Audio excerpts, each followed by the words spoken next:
There we go. That's better. Make sure the audio is working. It is. Hi everybody, my name is Gata, and welcome back to Coop Cakes. I'm just having some minor technical difficulties over here, but I think I got everything sorted out. Sorry for the late start. It's been kind of a weird day. It's a jazzy song, can't fault it. I mean, it's a nice song, but like not what I was looking for. I wanted something a little slower to start us off, but my playlist currently is just all of my country-ish sounding music crammed in one and set on random, so I don't really control exactly the order. Eventually I want to get the songs to play at set times so that things just naturally kind of progress, but that's then. This is now. This does not look good on me. I thought buttoning up would make it look a little less. It's kind of wide when it goes like this, so I thought a little more professional if I button it up, but no, it just looks bad. But anyway, yes, my name is Gata, this is Coop Cakes. Today we are going to be doing something a little different, a little out of the norm. Normally I just do cupcakes, that's kind of my thing. However, I have been tapped to do a wedding cake for a sibling of mine, and they want a carrot cake. Carrot cake is not something that I have done myself personally, and it's not something that I would feel comfortable making straight out of the box, like getting a carrot cake box mix. I wouldn't feel good about that. So what I've done is I have tapped a couple of baker friends, and they have given me a couple recipes for me to try out. I'm going to be doing one of them today, and alongside that, I'm also going to be doing a test frosting for the design of the wedding cake that my sibling wants. So you guys are going to get to watch me do that today, and that's going to be a lot of fun, I think. Let me just get mixing bowl first. No, actually, you know what? Mixing bowl isn't first. Normally I start by tossing the bake mix and all of the wet ingredients and start mixing up the cake proper. We got to start back a little further because this recipe calls for actual carrots. You guys are going to see me mess around with some vegetables for a while. Let me get this camera down and y'all can watch me. Hello. Can I get both me and the... Hello, Cam's Cloud. Welcome to the stream. This is the bit where I mess with the camera for the first 20 or so minutes.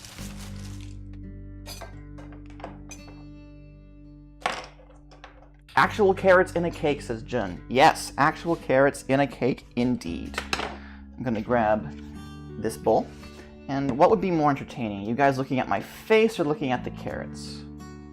I like the carrots. So, let me tilt you down. Should I put you up here? I feel like I should put you up here.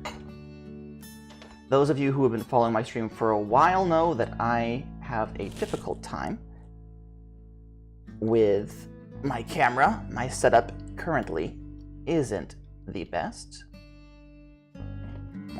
There we go. Well, thank you for coming today, Cam. I really do appreciate it.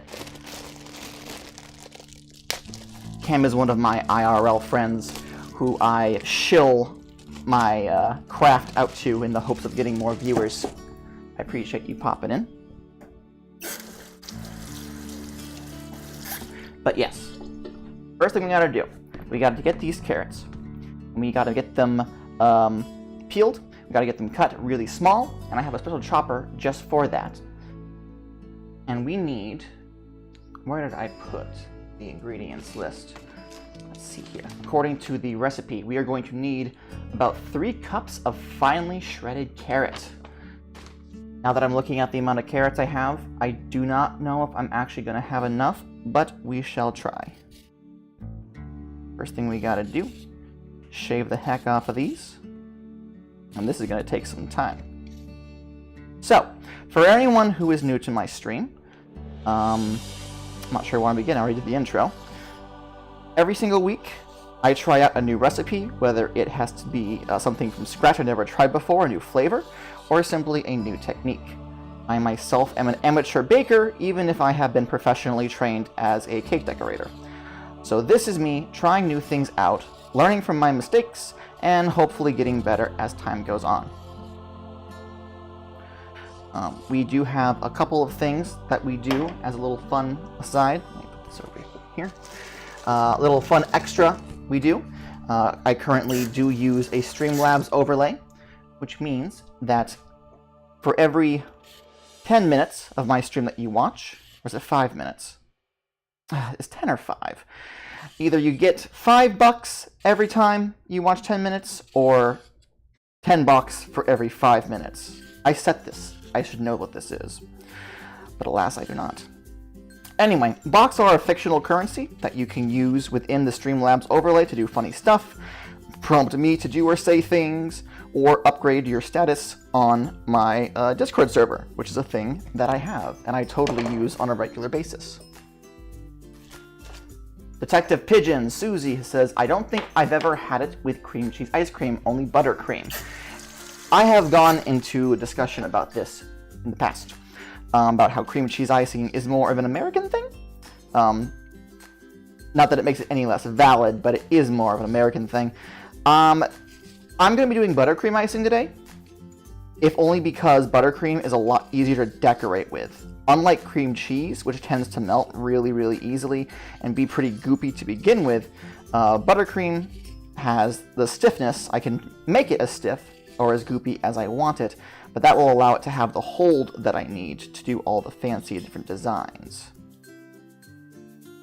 Plus, I can actually eat buttercream. With my allergies, unfortunately, cream cheese and I do not get along. Yes, Jun, it is stiff. It holds its form. That way it can look like flowers and whatnot, and not look like Frosty the Snowman when the sun was out that day. I will remind you that this is a PG-13 stream, Jun. Thank you very much. The good news is that in 60 days, your words will be lost forever. No one will ever be able to read them again. What was I going on about? Yes, the box. The box. The fictional currency that we have that can allow you to do some really fun stuff in the Streamlabs overlay. It's all kind of work in progress. If you have any suggestions for rewards, I would love to hear them. However, beyond just that, there is another little fun tidbit that we do every single week that we call Wrigley Watch. I myself have an elderly dachshund whose name is Wrigley, and while he is sleeping right now, every once in a while, he'll toddle his way out here just to see what I'm doing. The first person who can accurately call out when Wrigley is coming onto the scene, you can tell because he'll have a little click, clack, click, clack to his paws, you will get an additional $200 awarded to you at the end of the stream. Now that has to be the first person to call it correctly, which means you cannot just spam Wrigley every 20 minutes and hoping you land on it. I mean, that's an accurate tactic. Technically speaking, you could probably win that way, but I would obviously know it unless you had it in the first try. So please don't do that. Please be kind. And I'm calling it now. If I get it wrong, somebody yell at me. $200 to the person who accurately calls the Wrigley Watch. This is the first week I'm actually seriously going with that, so we'll see how that goes. I'm almost to the bottom of this bag of carrots, or at least peeling them, and then we gotta move into the chopping them phase. I do not think I'm a very good peeler. I think I'm supposed to be doing this away from me, not towards me. Yeah, I feel like I have more control when I do it towards me, though. Like when you're peeling a potato. No, this is not Doki Doki music, but it is a fantastic segue into something I was going to hold off until my serious business portion halfway through the stream. Our music, I say our, I mean mine, is brought to us by Kevin McLeod from Incompetech.com. I say brought to us, I mean that he has a whole bunch of royalty-free music that people from all over YouTube have been using since pretty much the beginning of YouTube. He still makes new songs and still uploads them, and you can even purchase licenses if you want to use them. This is not an ad, I'm just saying.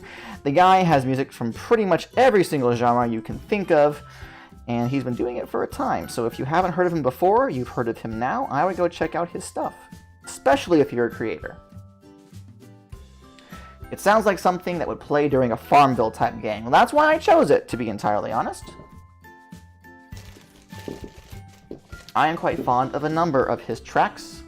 not just the farming-based ones. So I gotta wash this real quick. I knew I skipped a step. But yes, no. All of the music he offers with a various amount of licenses.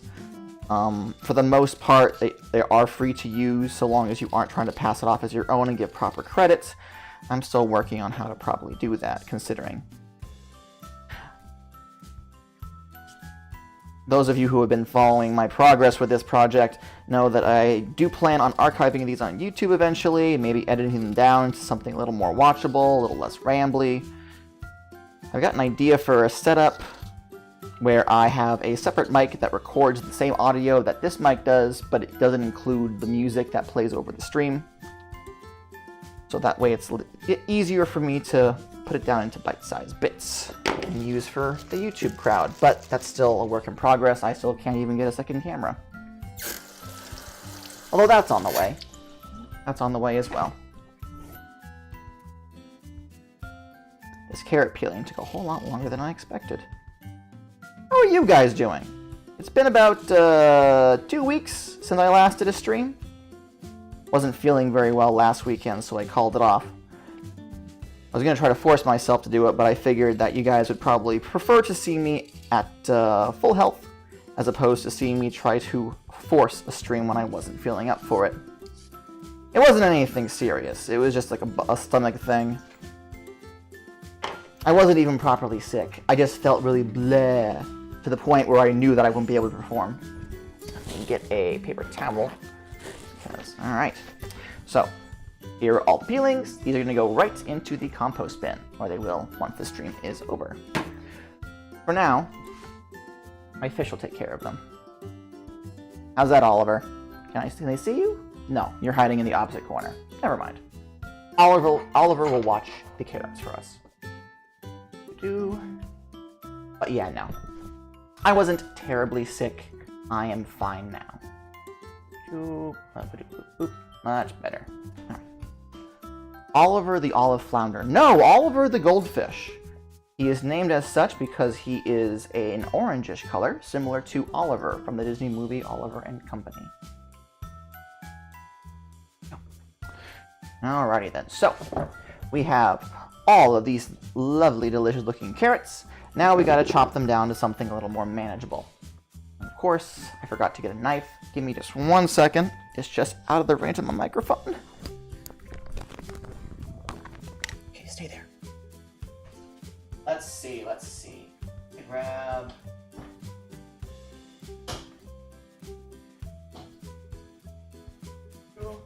So, I may be trained as a cake decorator, and I'm quite proud of that fact.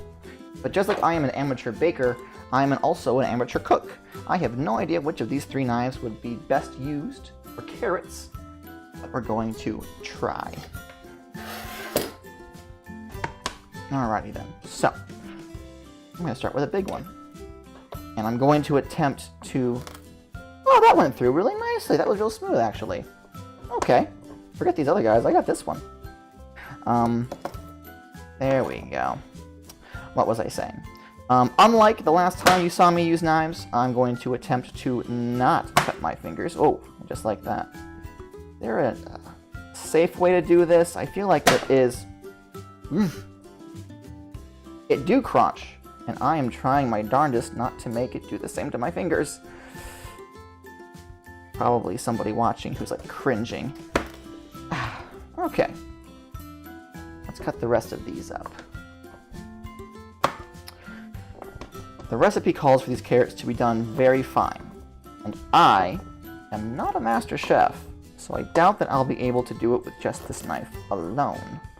Once I get them decently small, though, I do have a little puncher thing that I picked up at the grocery store. One of these guys. It's got the bottom that opens up. Put the carrots in there, and you just kind of go punch, punch, punch, punch, punch. And the blades slam. Oh, the camera. Blades slam down, but also rotate. Yeah. So this hopefully will have enough power to properly blast through all of these carrots. I tried another carrot cake recipe on my own time before I started doing the streams. That started from a bake mix, which is like most of my recipes, how they go. I started off with a bag of pre-shredded carrots, the kind of stuff that you buy when you want to make yourself a salad but don't feel like starting from the base vegetable yourself. You know how it goes. And my problem with that recipe, among other issues, it didn't have a proper taste to it, in my opinion. It wasn't a strong enough flavor to warrant me using it. Was that the carrots that I used were not small enough. They were easily noticeable, and it kind of took away from the whole experience. Whoa. That didn't get me. That was close, though. Kind of scary. Thanks. It's alright, though. I've already made up my last will and testament. If I die, Wrigley gets all of my action figures. That's not true. He would chew them to pieces. That's the last thing I want. I'd say my dog also gets my side of the bed, but that's just how things normally work now anyway, so. C'est la vie.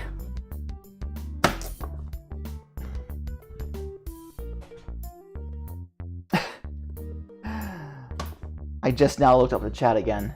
They fine, alright. I mean, if you're into carrots, I suppose? I'm going to hurt myself with this one. It's just rotating all over the place. Don't look. Okay. Whew. One of my favorite stories to tell. I work in a kitchen. Not as a cook, obviously. I'm a dishwasher. A damn good one, too, I would dare say. I'm doing my best. Make sure those dishes are clean as can be. But one of my favorite stories that one of the chefs ever told me was this one time he was training this new cook, and the kid was like super young, like right out of high school. Not the brightest, but generally when they come out of high school, they're not the brightest. That's just how it goes. He was working with the big fancy pre-sharpened knives they have. Every day they come in with a little thing, they sharpen it themselves, so the knives are always in perfect condition. And he was chopping something up. I want to say it was like ham or something. They got to cut all the fat off of the big pork loin, I guess, before they put it to use anything. Yeah, a sense of foreboding in the story. The kid is alive, as far as I know. Let me just clarify that. The kid is alive. He has all of his limbs. You know, this isn't one of those stories where it ends with, and he died. He's not that stupid. And I'm not that terrible a person. My favorite story is where someone dies. But no, so he's using... Let me focus on this cut before I continue. Otherwise I'll get distracted. There we go. Okay. So, where was I in the story? Yeah, so he's cutting the fat off of this big thing of pork loin. He's just cutting through and like shearing it off and shearing it off. Kid's not paying attention, so obviously, at one point, the knife happens to go over like the back of his hand. And I'm not going to get too gruesome about it, but it got a little gross. Not a whole lot, but it got kind of gross. Like a paper cut, but like a long paper cut. Anyway, so this kid is standing there looking at his hand, which is now bleeding. And he's kind of like blinking at it. The chef, of course, grabs him, pulls him away from the food, you know, gets something on his hand to stop the bleeding. And he says, "You have to be careful around those knives. What were you thinking?" And the kid says to him, "Well, I didn't think it would cut me. It's for meat." And the chef had to look this kid in the eyes and say, "Kid, you are meat." You ever see someone galaxy brain in real life? That wasn't how the chef told it to me, but that's the equivalent, in my personal opinion. Turned that kid's world on his axis.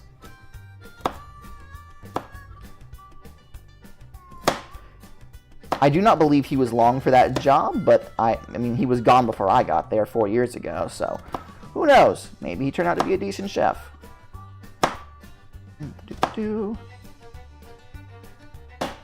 Now, I am not able to cut these pretty uniformly, but I am trying to get them still decently thin. I wish my camera would focus on my finger. Come on, buddy. Oh, well. What do you get for using a shitty web camera?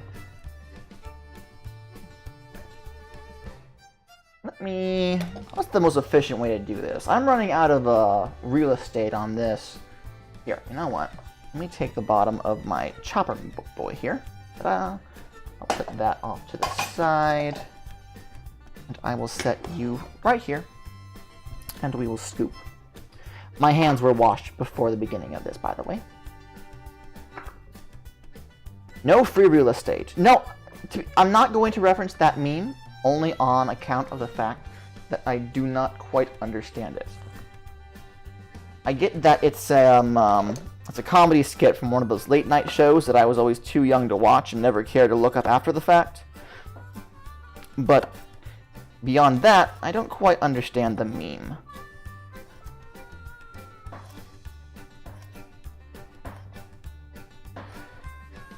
Did you wash your mouth? No, because this is a PG-13 stream, Jun, and I don't say things on this stream that would require me to wash my mouth out. Hello, Estelle. Welcome to the stream. Yes, you're a little bit late, but that's okay. I was a little bit late getting started, and you didn't miss terribly much anyway. But yes, these are carrots. We are making carrot cake today. Not carrot cake cupcakes, a legit, actual carrot cake. Okay.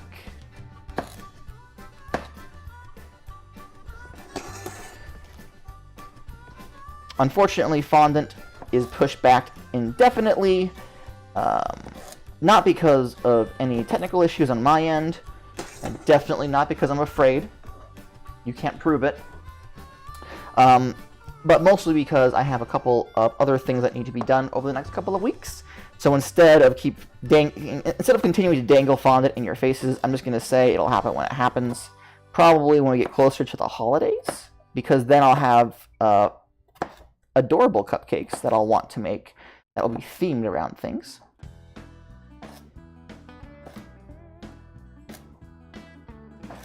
We are baking a salad. Sure. This is the only vegetable that's going into it. Although, is wheat a vegetable? I feel like wheat's in its own category, isn't it? Like, technically speaking, I guess. But the flour...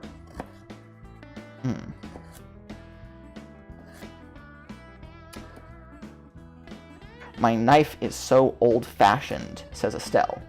I suppose it is. This was a yard sale find. About 4 or 5 years ago. When I first moved down to Florida. I didn't have anything. Because if you know the story, I was homeless up until that point.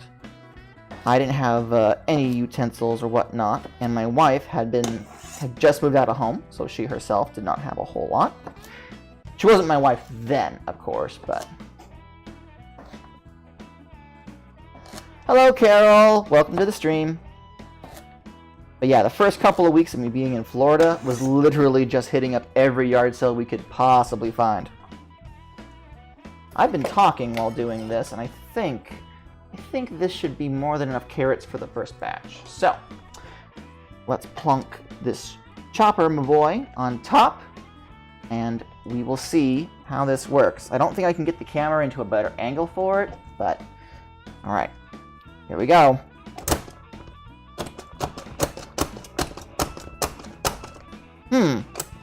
I think I have too many carrots in there, and as a result, it's not able to chop as much as I would like.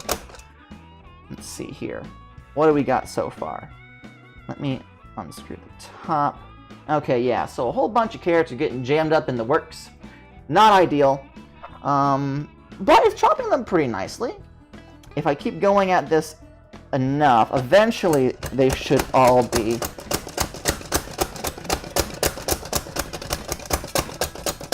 They should be the size that I want. Yeah, they're getting there. But this is going to be fun trying to do this for all of this. I hope you enjoy seeing me hit a button multiple times over.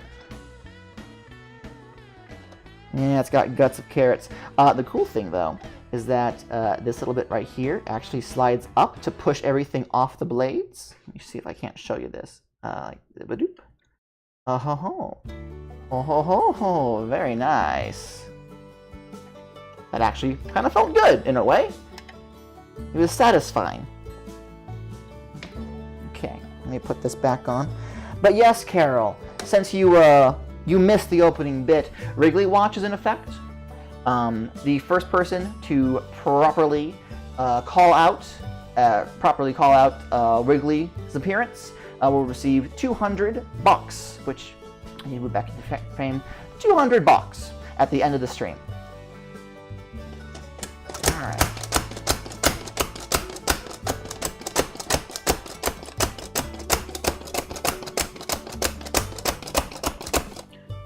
How does that look? A little bit more, and then I can...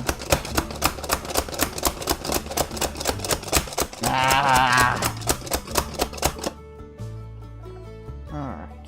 These are still pretty... These are still pretty big, in my opinion. I'm going to be putting them into a cake. I don't want them to be a little smaller than this. Like, this still would require a crunch, I feel. And it isn't quite as thin as I would like. But I think this is what I'm just going to have to live with. Again, this is only a test. If in the end the cake does come out too crunchy, I'm still going to eat it. Or I'll have somebody to eat it. Let me get a bowl. There we are. Like that. Alright, get another bowl. And I'll use this to put the carrots in. Does it need to be pureed? Well, I was hoping that this would have enough power to get it the size I wanted it, but I don't think it does. So, next step is going to have to be to get something to properly puree these. Which is a bit of a shame, but that's what I get for trying to take a shortcut. For this stream, however, it will have to do. Alright, so, allow me to get the container for the next batch of carrots. Put it right here, why not? And right back to it. Honestly, with my luck, we're not going to even have enough carrots to match the proper recipe. But that's okay. That's why we do these tests. This is the one thing that when people talk to me, and because I've started doing streaming, they have been asking me how I do my cakes. If there's any hints and tips I can give them. One of the absolute #1 things you really got to do, the one thing that nobody ever listens to, is you gotta do test runs of your cakes. I have seen so many stories of people on the internet complaining about how they always wait to the last minute to try out something new when they promise they can do it, and of course, something goes wrong. You know what, let me cut these this way as well, so they're a little smaller when they go in. That'll help some, I think. I've read stories from people who didn't do their buttercream frosting ahead of time, so when they did something wrong with the recipe and the taste was awful and it ruined an entire cake. And of course those people will then go back to the person who wrote the original recipe and be like, oh no, you ruined my cake, you're the reason why no one trusts me to make their cake anymore. No, it's because you messed up. Because you messed up.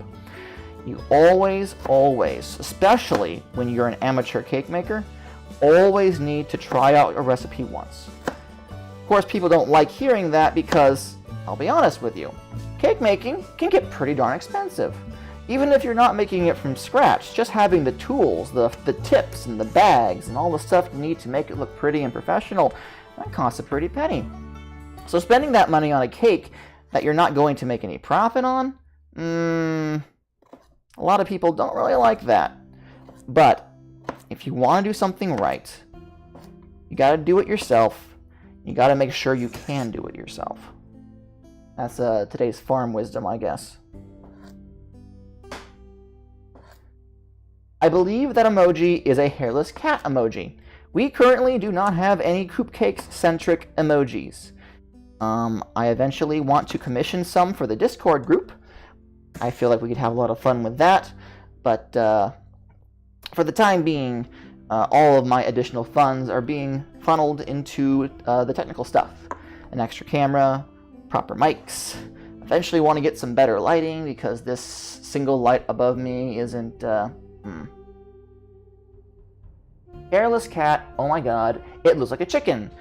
If you squint, actually no.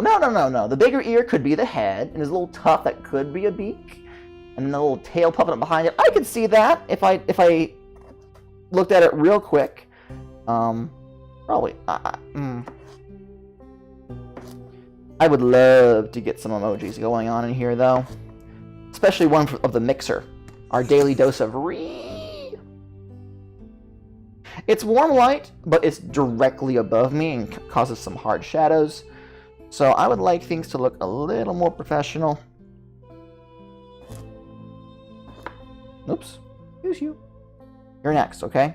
Wait your turn.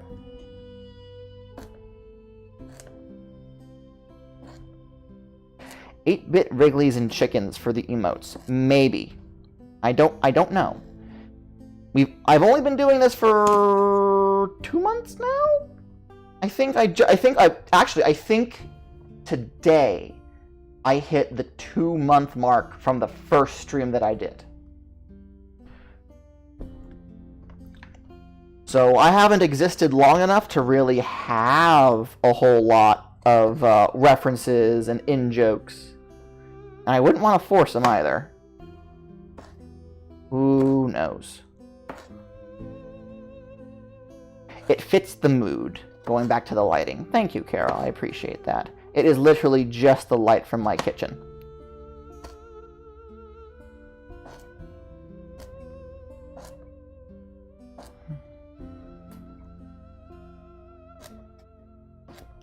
And there's that one done. Okay, let me chunk this batch up.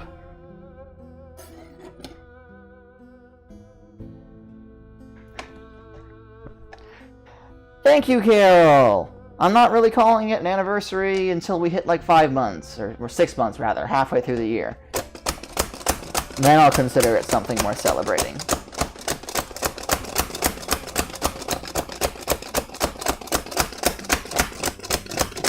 Anybody who walks in during this segment is going to be like, what the heck did I'm watching? What?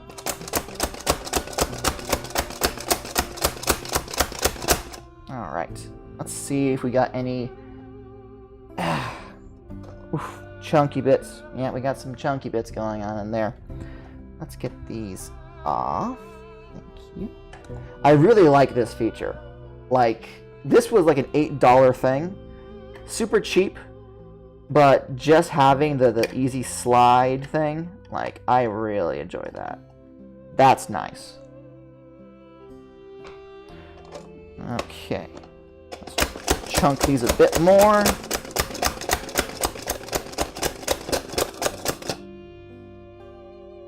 Okay. And we will get them into the bowl. I'm sorry if all this is boring you guys. I did not expect the carrots to take that long, but then again, I didn't really know what to expect from the carrots, so all in all, I guess it's alright. After we get the batter going, I am going to be making a double batch of buttercream as well, because I'm hoping to get this cake cooled and frosted before the end of the stream. So I can show you guys how I base frost a cake. It's quite fun, in my opinion. Now that I'm thinking about it, I completely forgot to get my frosting scraper, but I can grab that during the in-between bit. There we go.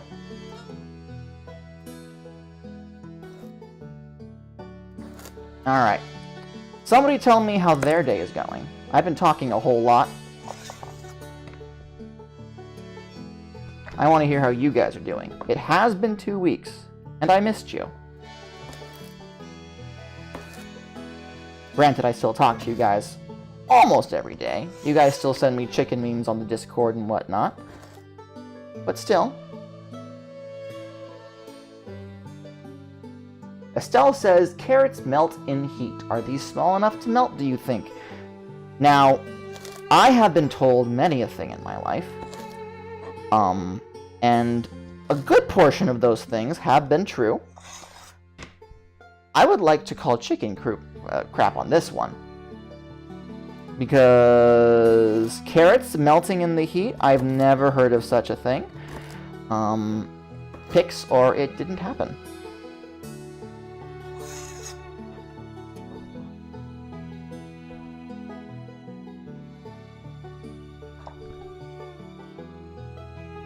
Ooh, Estelle! You got a pre-order of the Kingdom Hearts 3 bundle. Congratulations. I know whose house to break into.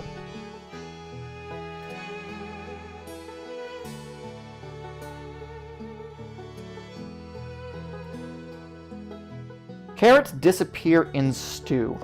I guess they do. I don't know, I've never really made a stew before. Which is weird to think about. But I'm not a big stew maker, so I guess I wouldn't know. Huh.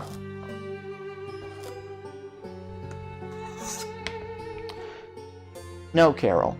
I am not lying to you. I don't believe I've ever lied to you. Or if I have told you a half-truth, it has been in the name of good lulz. Mostly for me. Now what, I didn't cut these guys in half. These aren't going to chop as well as the others.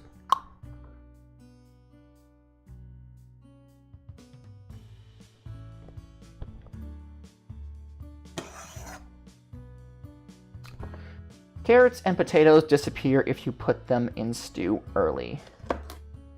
I mean, I suppose.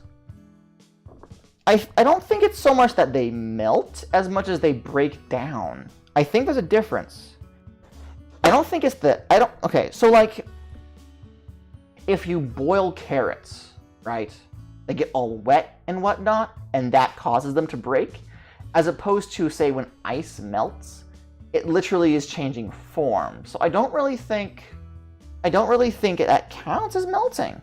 I honestly, I'm splitting hairs here.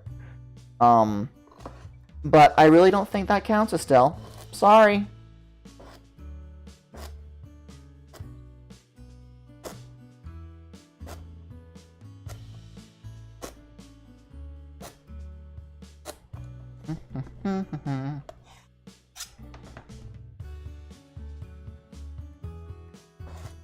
Alright.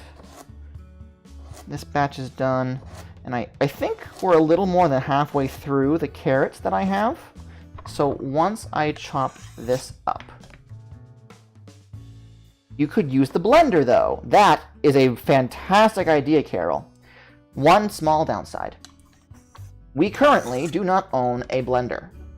Blenders, good ones, cost between $25 and $30, whereas this chopper thing was $8. I took a calculated risk, but apparently I'm bad at math. Alright. The same sibling who I'm making this wedding cake for has offered to allow me to use their immersion blender, whatever that is. But they haven't brought it to me yet. So whenever that happens, then yes, we will have something I can use to do this with. But until then, uh-oh, did I cram it? I think I crammed too many carrots into this. Oh no, it's going now. It's going. You can see the carrots slowly being pushed around on the inside, which I think is pretty cool. This reminds me of, y'all ever play the board game Sorry? You gotta move your little guys around the board, and instead of rolling the dice, there's this like button in the center with a single die, and you push the button down, and when it pops back up, it makes the die bounce around. That's what this reminds me of.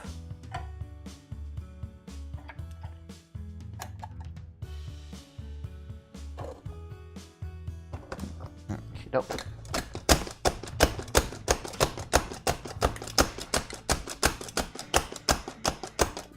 That's a good question, Jen. What is cake? Is it something that's existed since time immemorial? Or is it a feeling you only have in your very soul?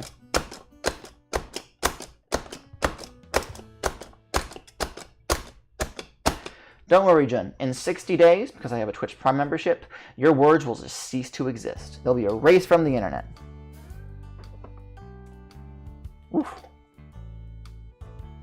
Yes, that is true. Cake is a feeling you have in your heart. It's not something you can find in a store, except for the ones that you can find in a store.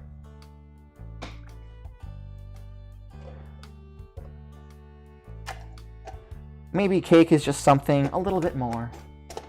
Cake is a big mood, Carol. Cake is a big mood. Thanks for popping in, Cam. It's good to see ya. Have a good night.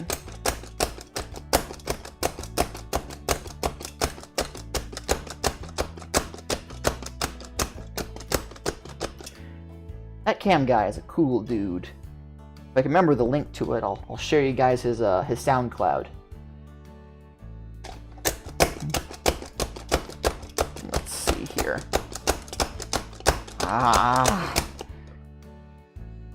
Yeah, chopping these things down the center, like I did with the last batch, helped out a lot, because this is not the greatest.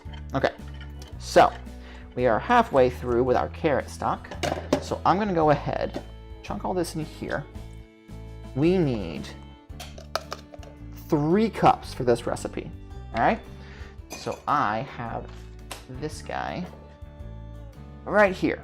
We need to get it up to this point right here. And I don't know if we're going to make it, but we can find out. Let me grab the spatula just to squeeze it all out, just so we have an idea of where we're at in terms of a carrot.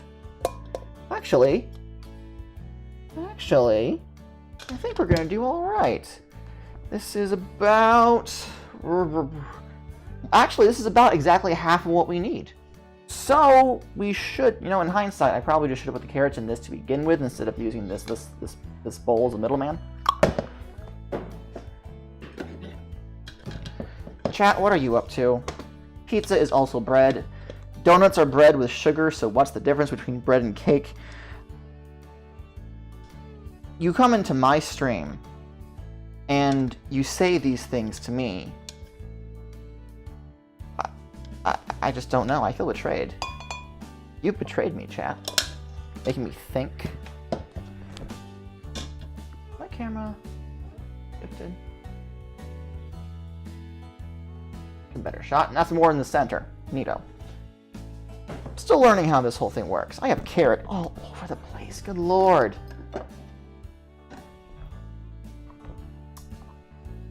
Let's see. What else can I talk about?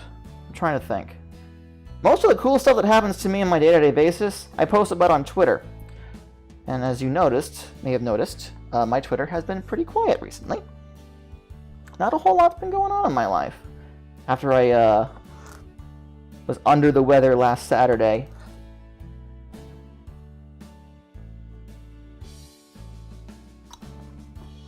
Oh, there is one thing I can tell you about. Let's see here. I was going to hang off until the middle a bit when we do the serious business, but I figure I can just repeat it then.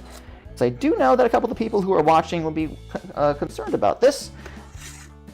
We are officially opening a second show. Coop Cakes is going to remain every Saturday at 5:30 for the foreseeable future. I know for an absolute fact we'll be doing one next week. The month of July is still a bit of a question, but we're working on that. So we gotta make sure everything aligns with our IRL jobs.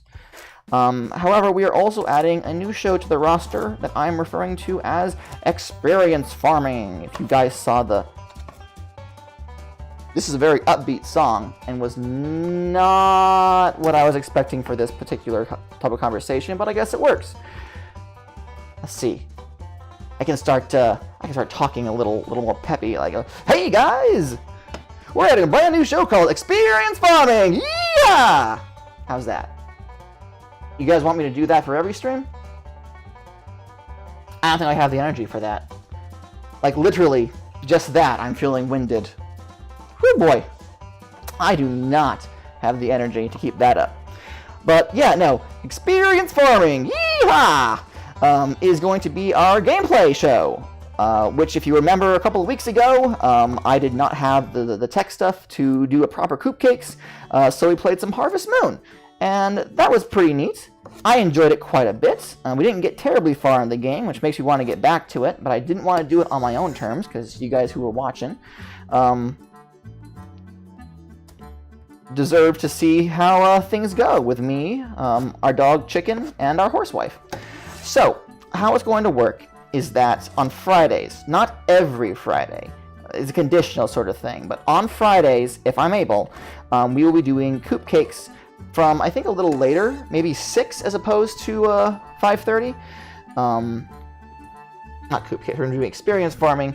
A little later in the evening, probably around 6, still going till about 8, not terribly as long as Coop Cakes, if only because, like, I still have to sleep at some point. The whole thing is conditional on what my actual wife works. There are some Fridays where she has to close, in which case I am not home at a proper time. And then there are some weeks where she gets out slightly earlier, in which case I'll be able to stream a bit earlier. So it's all conditional on her schedule and how that works, as we do carpool to and from our jobs. Ooh, pardon me. But I will make sure that everyone knows well in advance when experience farming is going to be and what exactly we're playing. I have a whole bunch of games I've got saved up, mostly themed around farming or around chickens. Currently, we are focusing on old school gaming, Game Boy stuff, Game Boy Advance stuff, the NES. I had pretty much every Harvest Moon that was ever released for a handheld queued up, and those will take some time to get through, but, you know, we'll get through it. We'll get through it together. So keep an ear out for that. I'll make sure everyone in the Discord knows exactly when. And also, if you were here before the stream properly started, you would have noticed that the offline image is now actually a list of dates and times for when things are going to be around. So that will update as I have more information, and I'll make sure that you guys know. But yes, I looked away from chat. Hello, Susie! Welcome back. Boop, boop. In case you were not here for the opening bit. Oh! Oh my gosh, yes! It's time for a Wrigley Watch! Hold on a second! Who was the first one? Carol! Of course it was Carol! Okay, hold on one second. Let me grab the Wriggle Boy. Oh, you can see him right there. Wrigley! Wrigley, don't walk away from me. Wrigley, come here. Wriggles, your adoring public awaits. Oh. Okay, okay. Here he is. Oh, this way. Hello, everyone. It's Wrigley. Hi. He's very confused right now. So I guess that means bleh, for our very first official Wrigley Watch. Carol, you've won. At the end of the stream, I'll be handing you your 200 bucks. I just gotta press a button to do it. But congratulations for being the very first winner of Wrigley Watch. You wanna go back to bed? You do? Oh, he's shaking a little bit. Okay, let me put him in his bed real quick. Oops, oopsie. Let me put him back in his bed real quick. I'll be right back.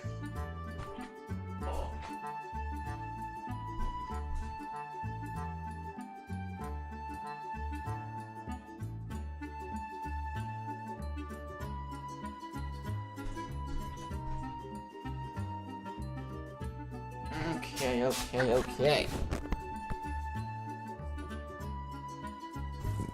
Alrighty then. So, let me get this camera back in order.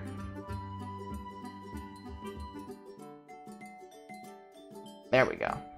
That'll do. Okay. And I gotta wash my hands too. Proper hygiene, kiddos. But yeah, congratulations, Carol. Of course you won it. I have a story to tell you all about Wrigley. He had an adventure today, and it's not something that I'd like to openly admit happened, because it's a little negligent on my part. He's fine, don't worry. Nothing bad happened to him. He just went somewhere he probably shouldn't have. So, I have an office off to the side. It's one of the spare guest rooms that I've converted into a place for my stuff to do. All of my editing, all of my video stuff. It's where I sit when I play experience farming. What did you do? Jun yells. Yeah, funny thing. He was sitting next to me, a snoozing, all nice and cute. He has a little bed specifically next to my desk so that when I'm in my office, he can be with me and have a little nap. Well, he did a big yawn, and he got up, and he toddled his way out of the room, a little click, clack, click, clack, and I figured, oh, he's just going to get himself a drink of water. He'll be back. And so I turned back to my YouTube video, because that is what I do. Not 10 minutes later, I happen to, perchance, glance out the window that's right next to my desk. And who is sitting on the grassy hill next to all the chickens, soaking up some sun, but my son, Wrigley. Naturally, I freak the fuck out, and I slam my shit down, and I run to the front door, which is ajar. I don't know how he popped it open. I thought for sure it was closed and locked, but nope, it was ajar. Sunlight's beaming in. Dog is clearly outside, having a ball. I run out there, and I start yelling. Well, he's not allowed outside alone, is the thing. He is an elderly dachshund. We do not have a properly fenced-in area. And we have chickens. He's a prey dog. Like, that's what dachshunds do. They chase things down and they eat them. It's just not good for anyone if Wrigley is outside unattended. So he's out there. He's not bothering anyone. For once in his life, he does not chase after the chickens. He's just lying there soaking up some sun. So I start calling him, hey, pig, because that's how he responds. And he pops his little head out like, oh, it's my dad. And he toddles over, and of course he's pure black, so he's like radiating heat. But he comes over to me, he's like, oh boy, Dad, I had a whole bunch of fun. His tail is wagging. I'm having a miniature heart attack. Because if for whatever reason he had decided that he was going to run from me instead of coming straight to me, I would have had to chase that little dog, that little teeny tiny dog, through the wooded backyard that we have. We have like 2 acres that's nothing but dense wood, to say nothing of our neighbors, right? Depending on which way he had run, I could be chasing this dog. I probably would never have seen him again, to be entirely honest. But nope, he toddled right up to me, happy as could be. I picked him up, brought him inside. First thing he did was lie right back down and sleep for like an hour solid, because now he was charged up with the sun and therefore very tired. It was fun. The worst part was that once he was safe and secure, first thing I thought was, oh God, I have to tell my wife I almost lost the baby.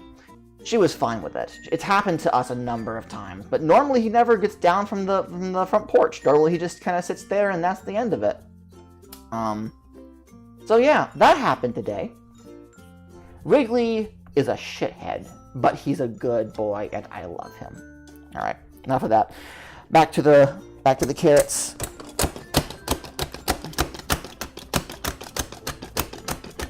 Because of his age, I really, really worry about him. He's one wrong food choice away from not being with us anymore. If he had gotten into something even slightly dangerous to doggos while he was out there, that could have been it. But he wasn't out there more than 10 minutes, so.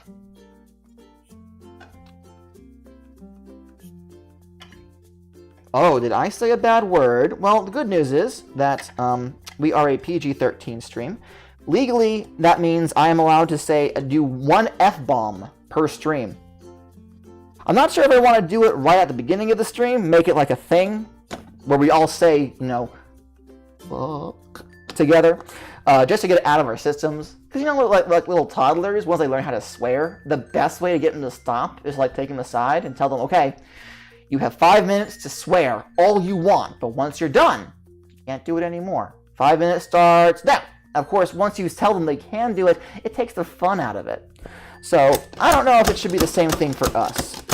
If right at the beginning of the stream we're going to have like a solid minute where all we do is swear.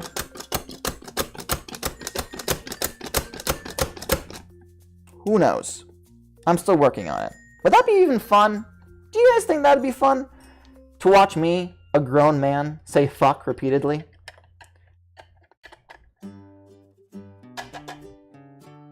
One F-bomb. Yes, that is correct. That is our maximum. Although I think I've done it twice now, so much for that. Oh well. There are no children who actually watch this. I'm fairly certain. I've only been doing this for 2 months.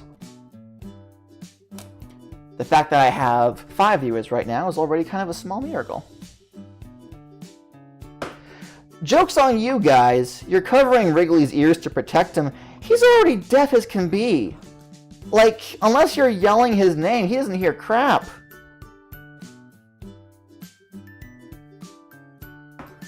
I have actually looked into, mostly for the Discord group, a bot that will automatically censor swear words into chicken-themed equivalents. So, obviously, cluck is my go-to for replacing the F word. I'm still thinking about others. If you have any suggestions, I would love to hear them.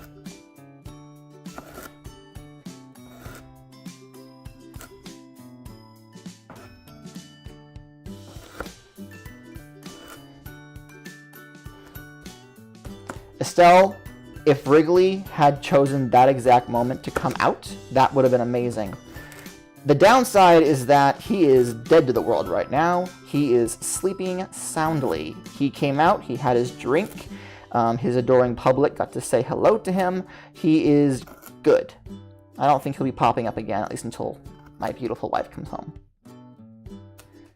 Yes, what the cluck? Something like that. Along those lines.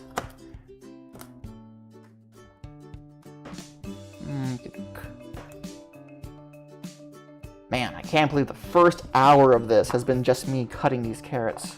But we are at the end of this section right here. We finally have all of our carrots chopped off. And my God, is there carrot all over my workspace. Oh, man, look at all this. Oh well. Alright. Let's put this over here. Time to chop this up. Oh. There we go.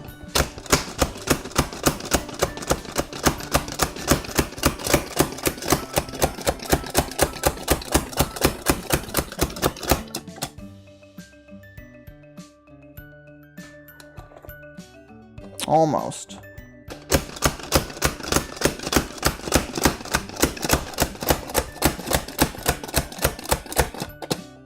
Okay. And this will have to do. Alright.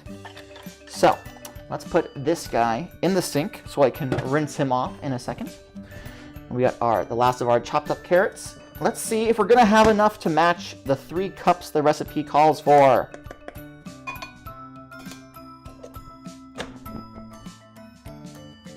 No. No, we do not. We have approximately 2.5 cups. We're about a half a cup away from having the minimum that the recipe requires. But not all is lost, because again, this is just a test. If we get the cake and we decide, we taste it, and we're like, nope, not enough carrot, well, no. Plus, our expectations for the taste will be downplayed a little bit. So there's that. Let me get all of this stuff off. Clear this up. And now we can get started on the batter, finally. Can I reach my disinfectant wipes without pulling my microphone? I can't, of course.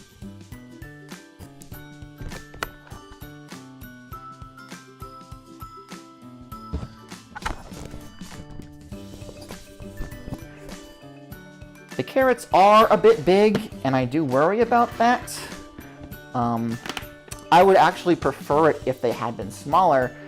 Did the camera just go weirdly red for you guys? It was because the green came into the picture? I think it might have been. I think the camera shifted. Man, this thing.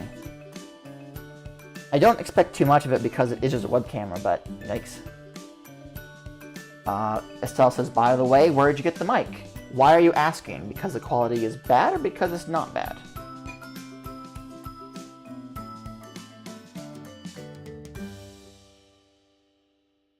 Oopsie. I think I clicked something. Did the music just stop? Oh, there we go. Whew! Okay. Thought for a minute. The mic, I can give you a link to it. I got it off of Amazon. The only thing I will say is that if the audio does sound good to you, it's because I am using some noise gating that comes with the OBS program that I'm using to stream. So it isn't just that the mic is super fantastic, it's that I've done some button pressing to make what comes out of it sound a little better. Okay, so now we are very much onto the actual cake bit, and I have this whole thing printed out right here, courtesy of my baker friend. So the recipe is as follows. We're going to need 2 cups of all-purpose flour, 2 cups of sugar, 1 teaspoon of baking powder, 1 teaspoon of baking soda, a teaspoon of ground cinnamon, a little bit of nutmeg, that's a little note from the baker herself, the shredded carrots, a cup of cooking oil, and 4 eggs. So, first thing we want to do is we want to get all of the dry materials together and mixed up first. We don't want to put the wet in too soon, because that will cause reactions amongst the dry materials. It will technically, I want it because I assume you went for a cheap mic, and I need one. It is fairly cheap. I think this one was 20-something bucks. It wasn't the cheapest. It's like mid-range cheap. The reason I bought it was specifically because it has the clip, because I do want to go fully wireless at some point. I want to have a little box on my hip belt that connects to my computer so I can move around this kitchen freely and not be tied down. That's the dream. Unfortunately, the box itself costs like $35, $40.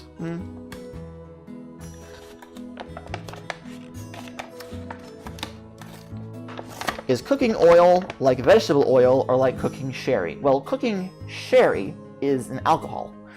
So no, it is not the same thing. I do not think alcoholic oils exist. I don't think they chemically can, but I'm not entirely sure.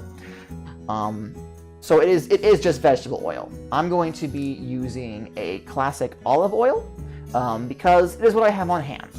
I would have preferred to use a more generic vegetable oil. Olive oils tend to have a more distinct flavor to them, which is why you want to use an olive oil with your spaghetti as opposed to a vegetable oil. They're both technically the same thing, but one will leave behind a bit of a taste. I do not think that using olive oil as a recipe will change the flavor of it too much. I'm not using a whole lot, so for our purposes, it's just filling the role as opposed to being a flavor thing. Anyway, but yes, I've gone off track already. Dry ingredients. We need the flour. We need 2 cups of it. So I'm going to grab my cup measure, and we are going to do. And I've dropped something on the floor. Of course I have. 1. And 2. Ba-doop. You guys in the Discord group will know, as I was rushing around in the last 10-20 minutes before starting the stream, I ripped a hole in my bag of flour and it started spilling all over the kitchen floor. That was a different bag of flour, and it was the last bit of a bag of flour, so all of that flour went out that hole before I realized something was wrong. I fixed it though, don't worry, everything's fine. I'm just going to leave that on the floor, it's just a mixing spoon. I have more than one here. Okay, so let's move this flour out of the way. Alright, that's down. Next, we want 2 cups of sugar. Oof!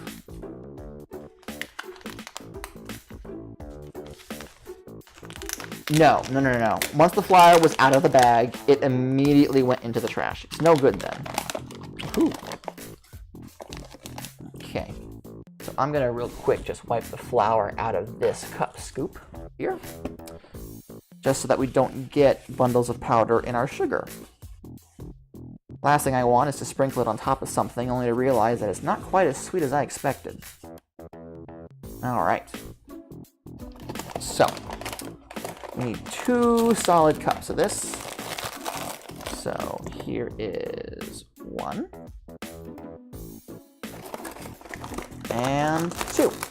Now, one of the things that my baker friend mentioned, is that 2 cups of sugar is kind of a lot. Like, this recipe does call for a decent amount of sugar. Let me mix this all in together real quick. So to actively work against that, she strongly suggested that I use paper liners for my cake tins, as opposed to just greasing and flouring it and hoping for the best. Because with all the sugar, this is going to try to stick to the pan really, really hard. So, thankfully, she was kind enough to give me some of her papers, so I didn't have to go out and try to find some at the last second. But that is something I still want to worry about. Even with the papers, if this batter is going to stick real well, I'm worried about the sides. So, when we get to greasing and flouring our cake pan, I'm going to want to make sure to get the sides real well, just to be safe. Nope. So, that's the flour, that's the sugar. Now we need the baking powder. Clabber Girl baking powder. We need a teaspoon of this. So, we have our 1 teaspoon measure. And what I love about this stuff is that it has this lip right here, this flat lip, specifically so that when I get my bit, I can scrape it off and make it level, which I think is really neat. The camera seems to have washed that out, so I don't know if you really saw it properly, but anyway. 1 teaspoon, just double check my measurement is correct. This is the 1 teaspoon measure. Okay, 1 teaspoon baking powder. That's it. Now we need 1 teaspoon of baking soda. And for this one, I have the big bag. We use it with our laundry, so I like to go bulk with the baking soda. It lasts forever. Let's see, and we need 1 teaspoon of that. Yes, also 1 teaspoon of baking soda. Okay, this is about level, so 1 teaspoon of baking soda. Boop. Alright, let me zip this guy back up and move him over here. Whew. Okay, let's see. What's left? We now need the nutmeg and we need the cinnamon. The cinnamon is going to be, another teaspoon. Yes, this recipe is from scratch. Those of you who have been following me for a bit know that I usually start from a bake mix. And I maintain there is nothing wrong with starting from a bake mix. It's literally all this, just in a box. However, because this is a recipe that I've never tried before, I wanted to try it exactly how the recipe calls it first, before I start making changes. If something comes out wrong, I don't want to have to wonder, oh, well, maybe it was the milk I added, or maybe it was the extra sugar. I don't want to have to wonder what went wrong, if it was me, or if it's the recipe. Because if it is the recipe, it's something that I'm going to have to want to know right off the bat so I can correct it before I start trying to make changes. Alright then. Now, my problem is that my 1 teaspoon measure does not seem to want to go in this. So, do I have my half teaspoon measure? I have my half tablespoon measure. Half teaspoon measure. Here we go. Will this one fit? So it will. Oh! So, we're going to want 2 of these. Let me just get it even. This is the ground cinnamon. Yes, this is the ground cinnamon. Alright, so half a teaspoon and another half a teaspoon. Level it out for me, buddy. Ba-doop. Alrighty then. Now, I just made a big deal about, you gotta do the recipe exactly how it says the first time. This is something that the baker herself has suggested that I do. Here we go. 1/8 of a teaspoon of nutmeg or thereabouts. I'm literally just going to have a little teeny tiny scoop. Because half of this would be a 1/4, so a half would be an 1/8. So this is approximately right, I think. Boop. Done.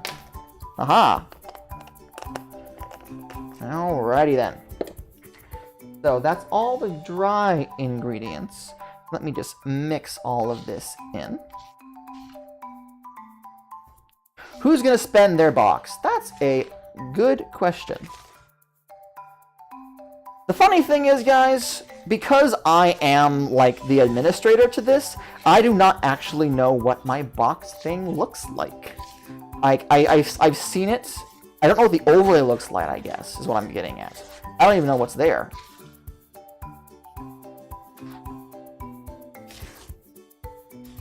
Let's see, who do we got? Carol's here, Jun's here, Estelle's here, Susie's here, y'all are in my Discord. You will notice that one of the redemption options is to upgrade your status on the Discord. Currently, you are all eggs, which is the second to lowest rung. If you choose to use your box to upgrade your status, you will have access to things like posting images and links and other basic stuff that every other Discord server doesn't lock behind. I'm still working on what you actually get for it, but we'll get there as a group. At the moment, I'm using it as a way to vet people when they're coming in, because obviously I have a massive amount of people coming into my Discord every single week. Like, I'm so popular. They can't get enough of me. But, you know, just an idea. Just a suggestion. You're free to use your box for anything. Alrighty then. So, that's all the dry ingredients combined.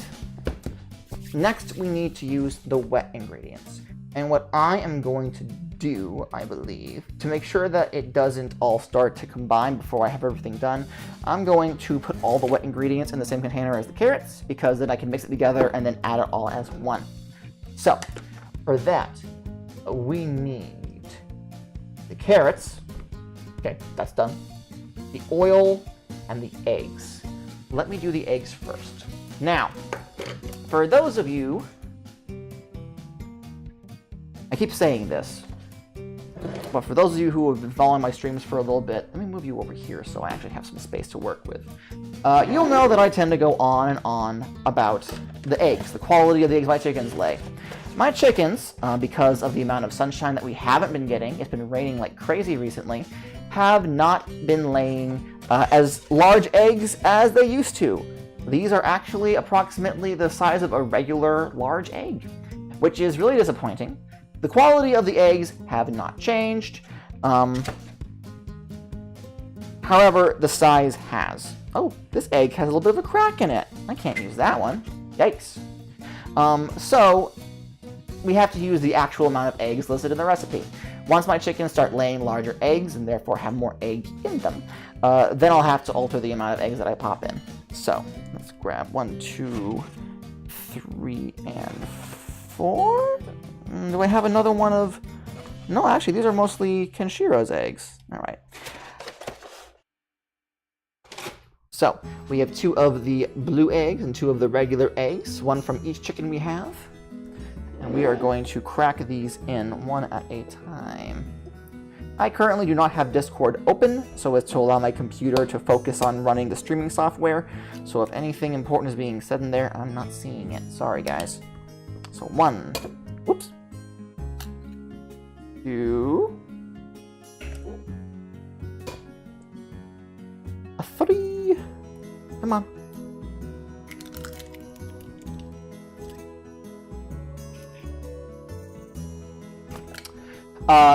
Carrots do count as a dry ingredient, except that I've washed and chopped them, so they're technically wet right now. I would rather have them go into the flour and the sugar and all that with everything else, so they don't form like a barrier of powder around each individual carrot. So this is me putting the wet ingredients together. If I were doing this the way I normally do my cakes, this is where the milk would go in, this is where the butter would go in, right? Anything that has a lot of moisture to it. So I guess I really should have separated them into powder ingredients and everything else.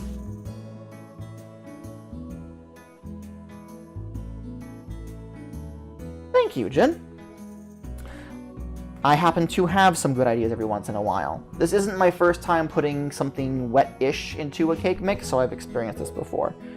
So, okay, yep, that's all of our eggs. So now we need the oil. And the oil, I can put this on top of Oliver. Sorry, Oliver. I need more counter space for this. 1 cup of cooking oil. So, get our 1 cup. Get our oil. And glug, glug, glug, glug, glug, glug, glug.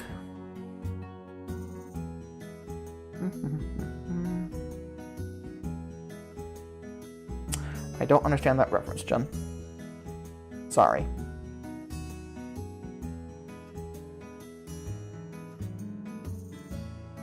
Alright. Put this away. Then we will pour this in. It's bubbling a little bit as the oil and the egg kind of settle down. Alright.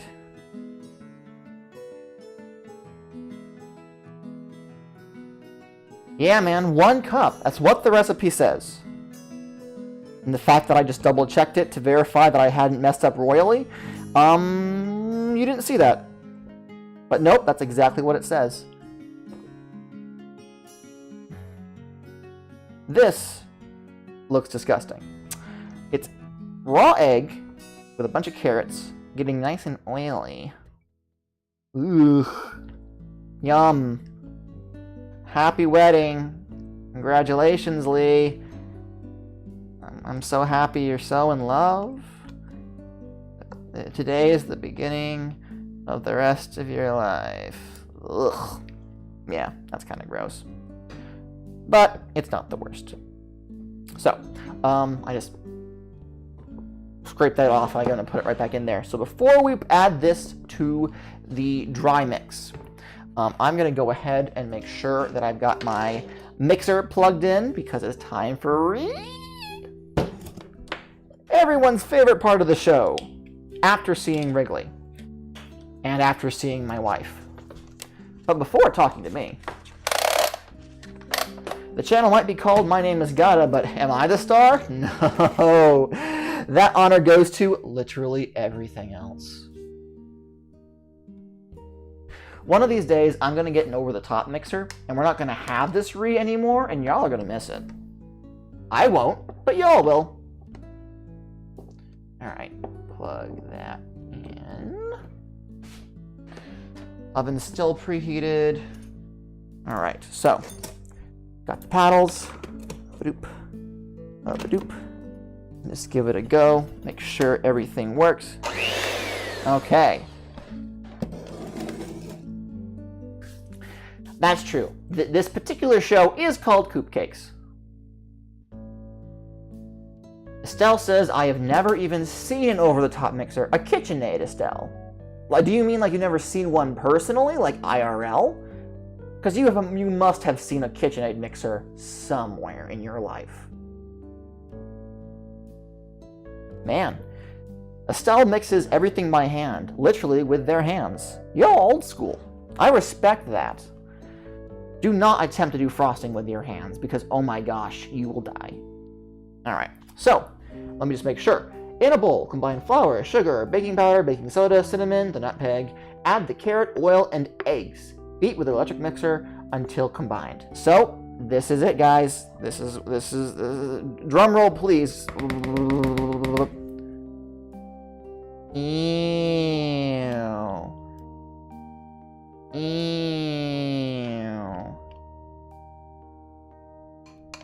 Yeah, this is actually pretty gross. Like, not the grossest. Could be worse. But, like, it's all oily and sticking to shit, and, like, roof, I am not about that. Alright, so if I stick this in there, it's going to get powder all over it. So I'm just going to go ahead and say no to that. Everybody, if you so desire, this is your only warning. Things are about to get kind of screamy here. So, here goes!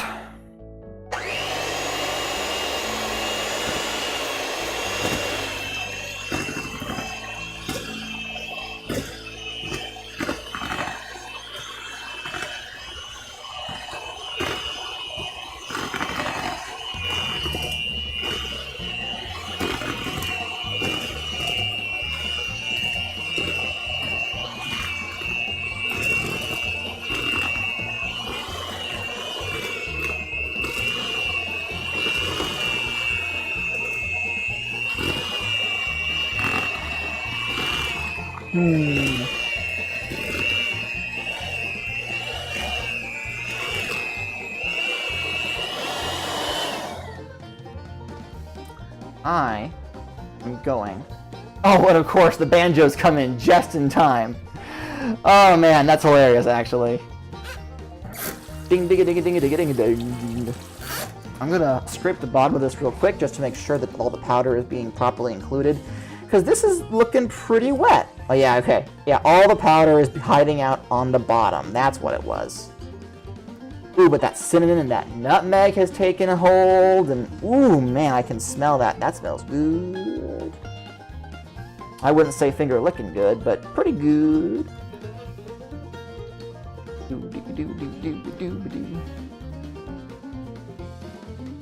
The song of my people. Or my wife's people, I guess. Alright. Yeah, part 2.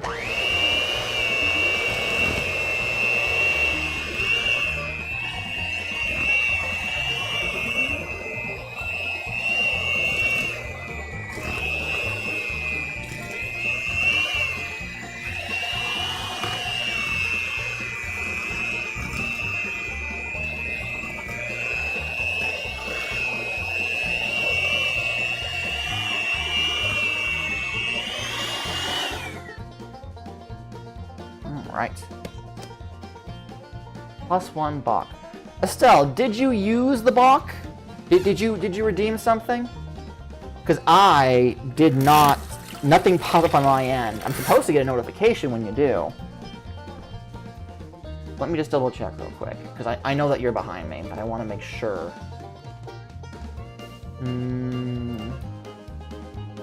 No. It says here that nothing has it. Okay. You worried me for a second. You used them to gamble. Okay, okay. Well, that's good. Because again, like, I don't see what the end user sees, so I have no real way of knowing for sure it works, except for waiting for somebody to do it for the first time. No, I don't see anything. The only thing that will give you notifications is when you redeem like one of the suggested things, like the upgrading your account on the Discord, the having me tell a joke, that sort of thing. Those ones, it should give me a notification. When I pressed the button to test it, it did. But that was me pressing a button on the official website, not you using it on your, you know what I mean? Like, I can't be sure that it actually works as intended until I know for a fact it works as intended. But anyway, enough of that technical stuff. I can work on that when the stream isn't actively going. Don't want this to drip on everything, oh well. But here we are. Here's the batter. It looks like baby food, maybe a little chunkier. I don't know if you can't really see on the camera, unfortunately, but that nutmeg and that cinnamon, it's all brown spattered all over here. It looks good. It smells good. It smells like batter, so it isn't exactly the greatest thing. And yeah, this thing is dripping all over the place. Let me clean this up real quick. Oh no, don't do the joke one. I don't have my jokes ready. Oh, I knew I should have. Literally, I was thinking to myself earlier, hey man, I probably should spend this free time to look up some farm jokes so I'm ready. And I was like, nah, no one's done the joke one yet. I can wait. I can do it after the stream. I'll have time then.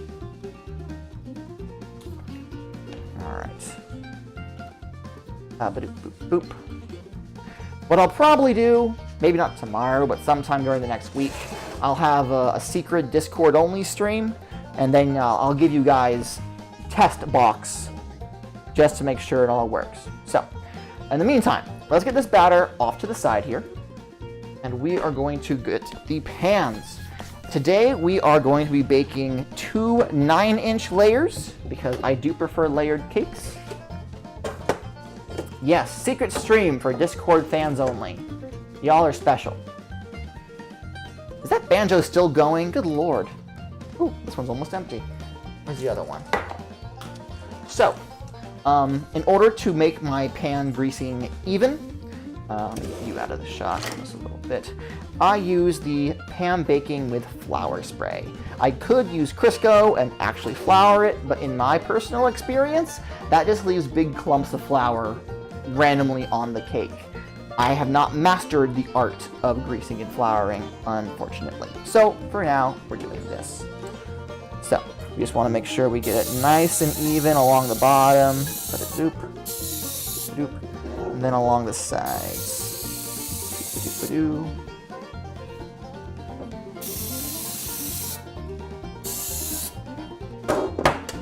And the same here.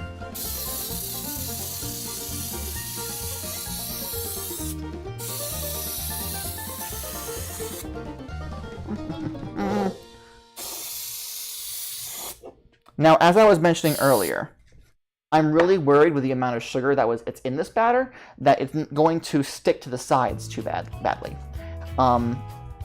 That's why, specifically for this cake, I chose to use my springform pans. What this does is that when I undo this latch, the sides of the pan actually widen and the bottom drops out. This means that when I set it on the counter, when it's cooling, I can just flick this little lever, the pan will pull away from the cake, as opposed to me trying to pull the cake away from the pan, which means it's much less likely to have any rippage. So, that's my plan. That's my plan, my story, am I sticking to it? However, on top of that, because again, I am worried about it sticking to the bottom, I'm going to grab these papers. These are fancy cake papers by my professional baker buddy who I work with at the kitchen.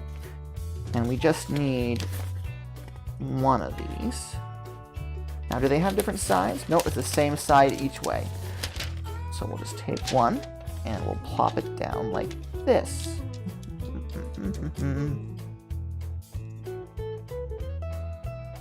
Like so.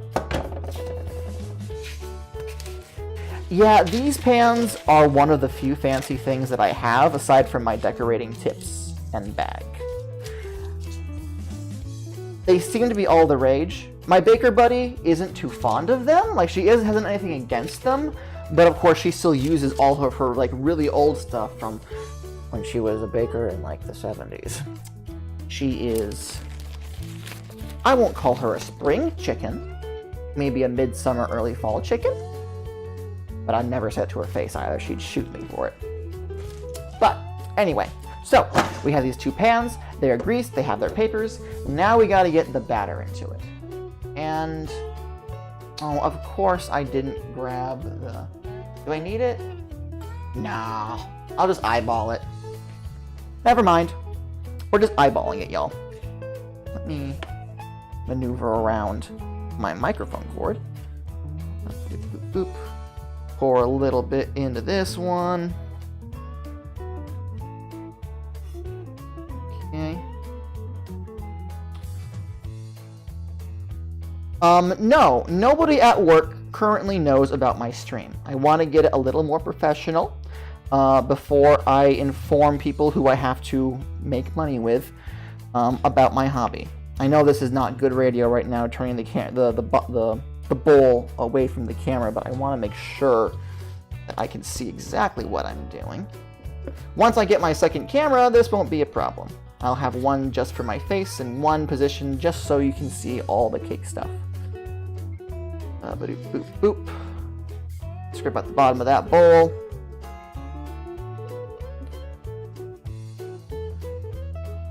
I am 90% certain, 98% certain, I'll say, that my baker friend is not watching this stream. I did not give them any information that could tell them the name of my channel, and they're also a great-grandparent who uses one of those Nokia phones. So, like, I doubt they're on Twitch, honestly. Yeah, please don't scare me. Alright, so this is about even. Before we put these in the oven, I'm going to bang these against the counter. So, I'm gonna get loud for a second. Sorry.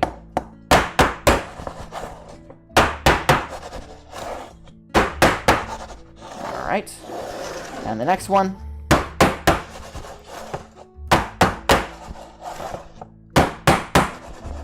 Okay.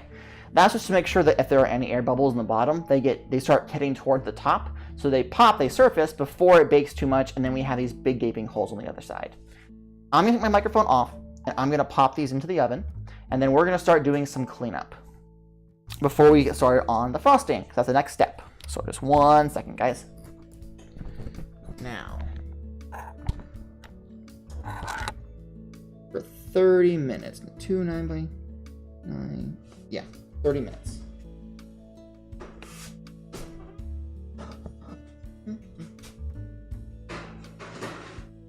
1.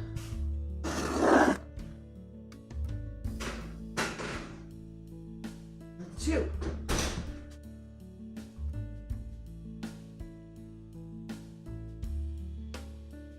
Okay.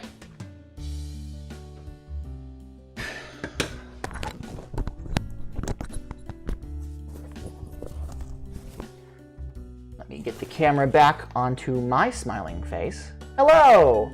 I haven't seen you guys since the beginning of the stream. How are you doing? Let's move this over here so you can see my catch-all microwave top. Yes, hello. Let me move the microphone cord out of the way so I can start cleaning things. Neato. So let's see here. We have been going for about an hour and a half, an hour and 40 minutes. I don't really want to call this the midpoint because we do still have a decent amount of stuff to do. I probably should have started early because I wanted to do so much with this.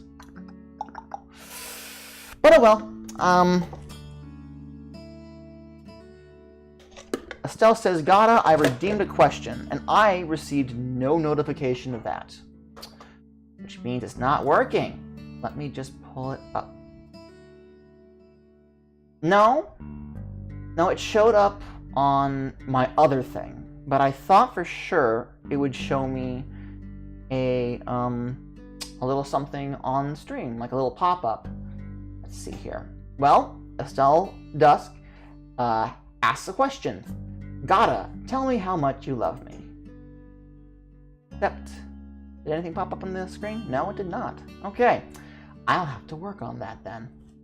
Alright, the question was, how much you love me? Estelle, I love you very, very, very much. But that wasn't a question. So...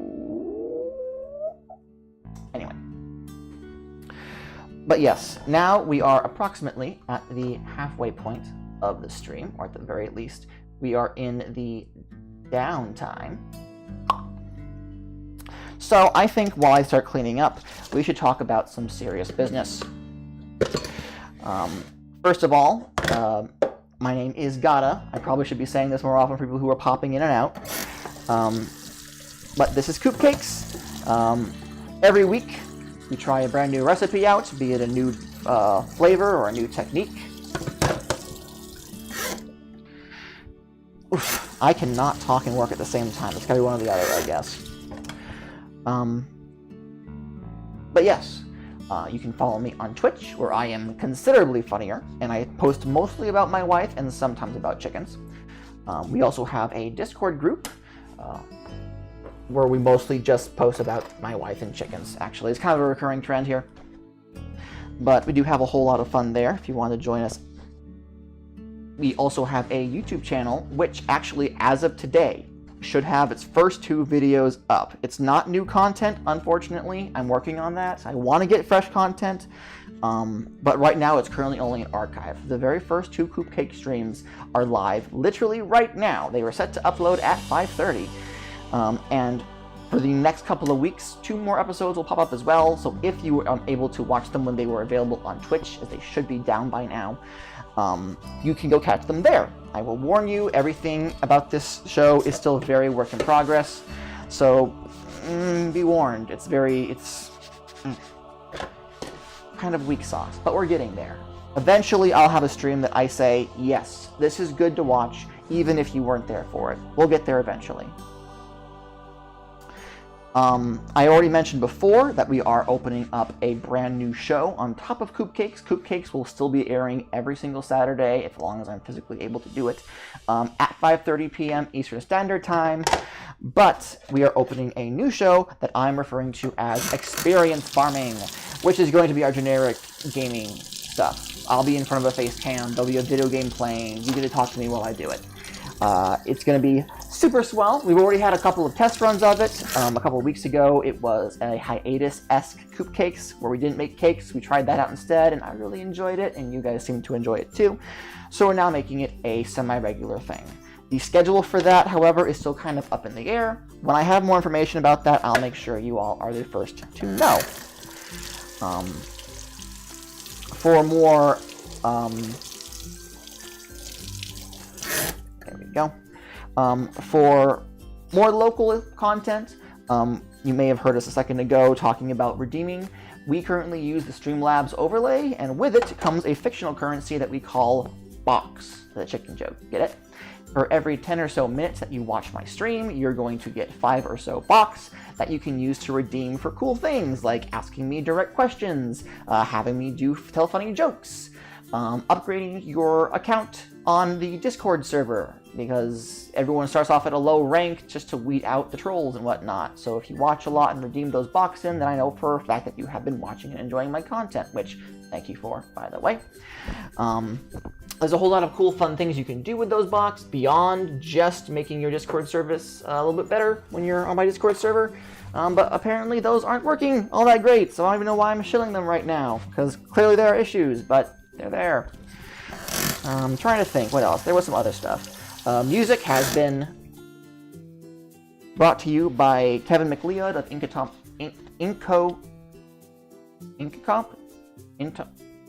Incompetech, that's the word I'm looking for. Incompetech.com. You have probably heard his music around the internet. Everyone on YouTube uses him because he does produce quality, royalty-free music. I absolutely love the guy and the stuff he makes. If you haven't heard of him, go check him out. There are a number of ways you can purchase his tracks for your own personal use, but they mostly are all free to download. So if there happens to be a backing track from this you particularly like, you can go search it out. I think that's all the serious business stuff. We've already had Wrigley Watch. I think what I'll have to do is get a picture of sorts so I can hit a button so it'll be a label saying whether or not Wrigley Watch is in effect. Because I really don't want to do Wrigley Watch more than once per stream. I feel like that's a one-time event, and once the one person sees Wrigley and calls him properly, I feel like that should probably be it. All right. Ooh. The carrots have colored this thing orange. That's a little worrisome. But oh well. Gada, have you heard of Little Nightmares? The name sounds familiar. I'm not quite sure what. If it is a semi-horror game, then I'm not interested. I do not do spooky stuff. Not even slightly spooky stuff. Which track is this? Yeah, this track is everywhere. Yeah. It's a good track, though. It works. It does its job well.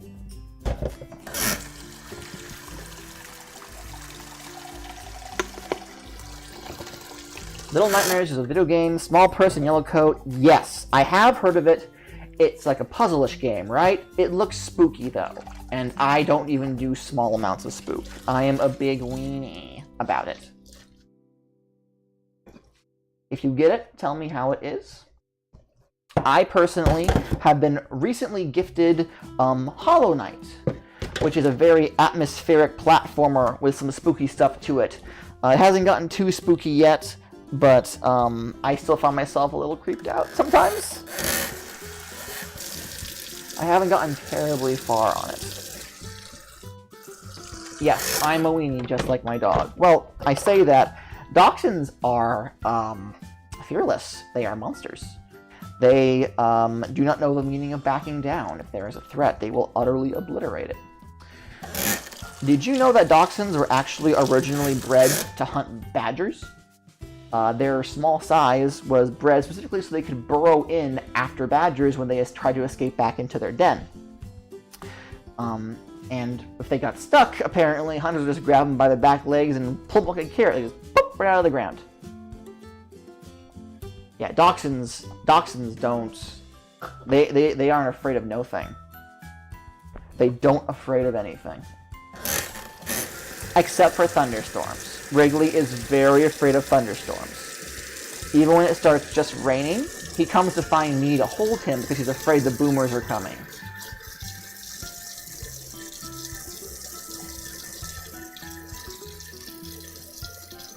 Alright. We still have 15 minutes on that cake. Once I get all of this stuff cleaned up, we are going to be starting on the buttercream frosting. Yes, badgers are absolutely terrifying.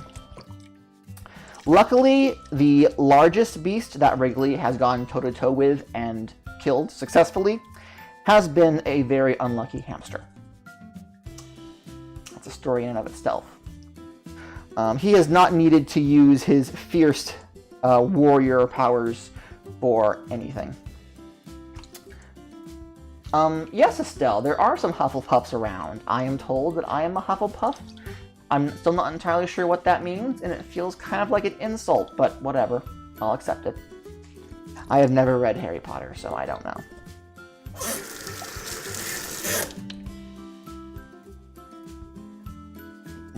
Okay. Let's see here. I think I've washed everything that I need to get on with the show, so I'm going to need to... I'm gonna stop it here. We're going to get right over to the frosting, so we have some actual interesting things to show you, instead of just my face staring down at a sink. Let me grab the mixing bowl that I want to use. I'm going to keep these here, push this over to the side. Alrighty then. We still have 13 minutes on that, and I need to grab the butter before we get too far. Hello. Let me mess with the camera real quick.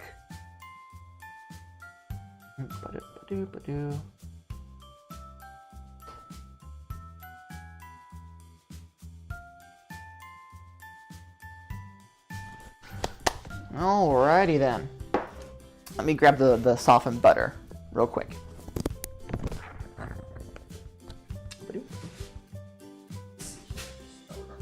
Four things of softened butter. Yeah.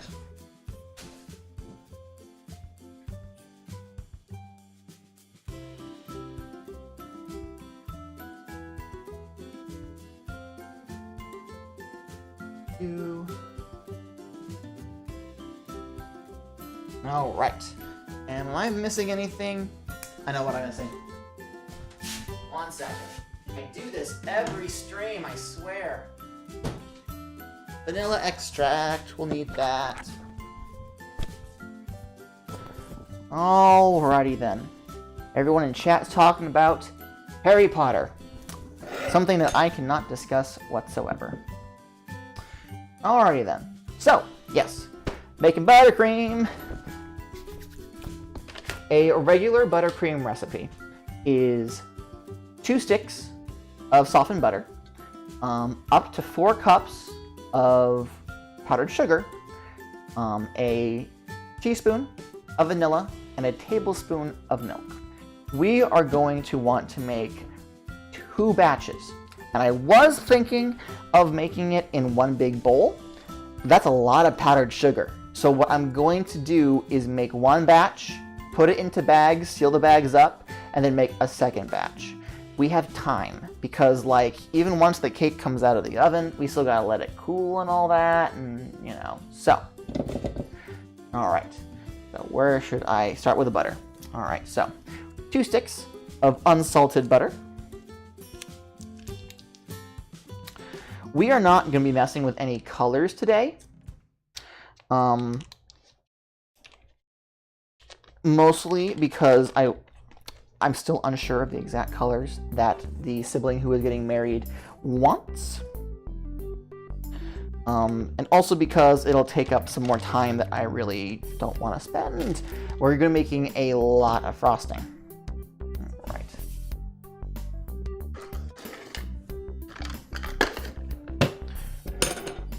Get this.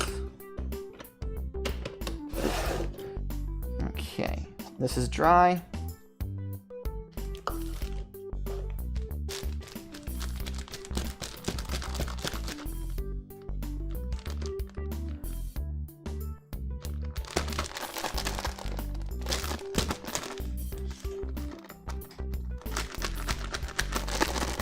Alright, normally I have a big jar filled with this, but I had to go out and get brand new confectioner's sugar because I completely and totally ran out last time. Whoopsie! Oh, I know what else I forgot. I didn't grab the scissors. I do this every time. 1 second, guys. I'm sorry.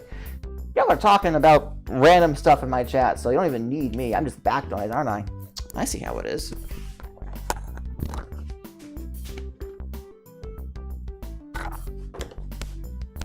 No, I'm not going to bite it open. Good Lord.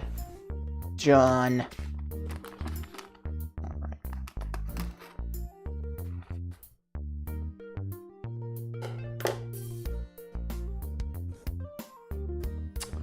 Now, I do not know the specifics of the situation, but it is the same way with Nintendo and Pokemon. A year or so ago, there was an event that was hosted by like a nerdy card shop where they held their own Pokemon tournaments, and Nintendo had to give them a cease and desist.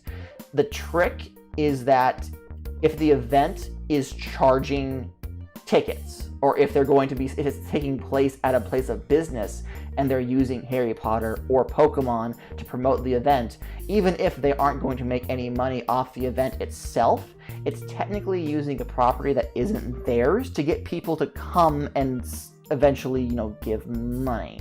Legally, Warner Brothers and Nintendo have to send cease and desist letters.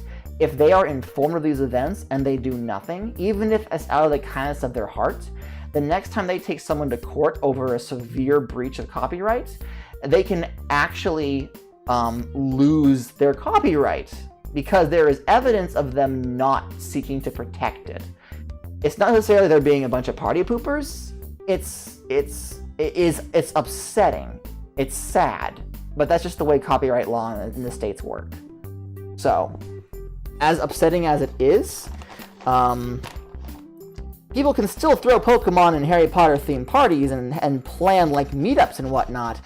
It just can't be done at like a business or at a location. If Warner Brothers is literally stopping any and all non-profit meetups, then that's just them being jerks, and they deserve as much flack as they get for it. Alrighty then. So, 1 cup of powdered sugar. I probably shouldn't speak about things that I am not well versed in. I get into trouble. As it is, I already make questionable claims about cakes, so.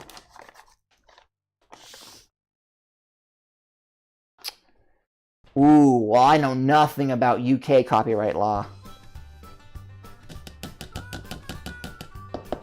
I don't know if it's worse or better over there. Alright. So.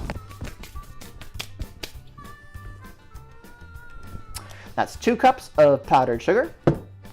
Why am I getting treasure chest pop-ups? That's something random that happens to get you a few extra bucks. If you manage to click it, I think it appears to like 50% of my viewers. It doesn't show up to everyone. If you have to be the first one out of the people who are shown it to click it, and then you get some extras. So, yes, I need 1 teaspoon of vanilla.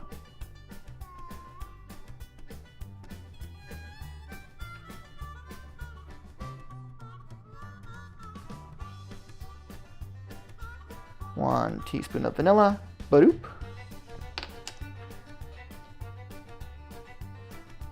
And 1 tablespoon of milk. It's part of the Streamlabs overlay, so if the other streams you are watching also use the overlay, it's one of the generic things you can do. 1 tablespoon of milk. And let's get a mixin'. It's time for another round of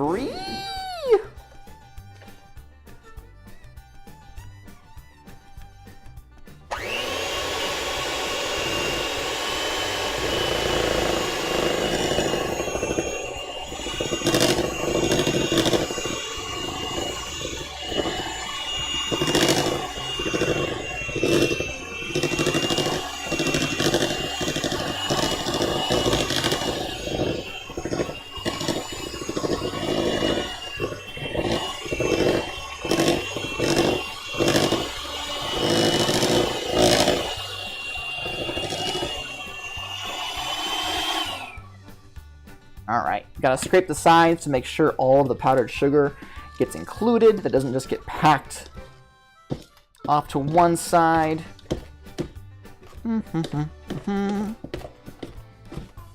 Oh man, the vanilla in this smells good. Wish I could transfer smells to you guys too, because man, it's really neat. When things start coming together and you can like sense it, like, ah yes, it stops being just dry ingredients. You can like, ah yes, now this is the thing that I wanted to make. It's so good.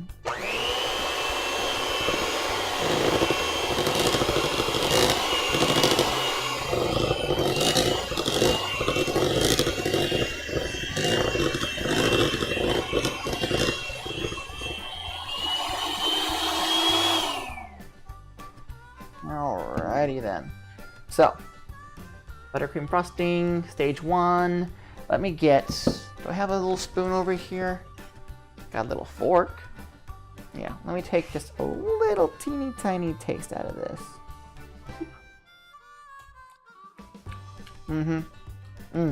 Oh, that's good. But I definitely want at least 1 more cup powdered sugar into that. Alright.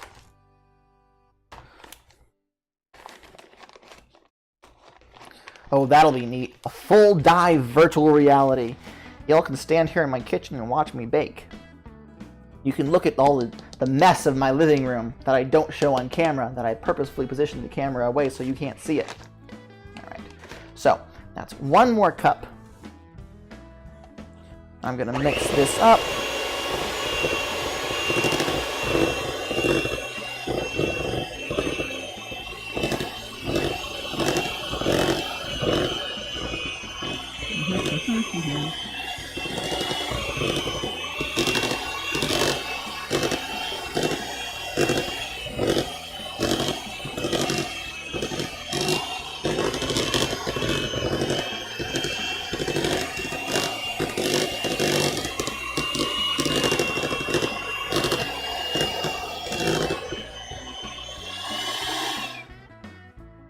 Alright, let me scrape the sides again.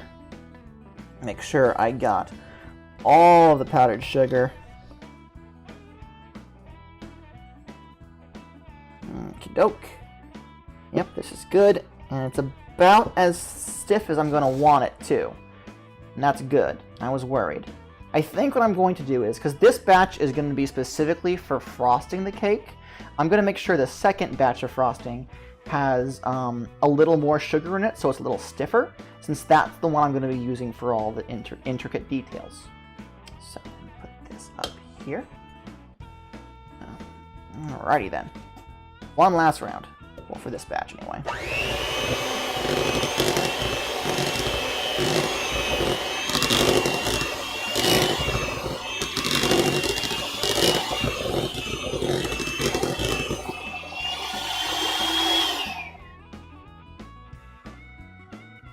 And we have about 2 minutes left on that cake. Good, good, good. All right, let's put you off to the side. And voila, here we go. Let me just get another little taste test with this. Let me wipe that off though. Get my disgusting germs. Who knows where I've been? Juke? And taste. Oh, this is good. This is real good. Love me some buttercream. Now, pardon me, got a little more buttercream than I expected.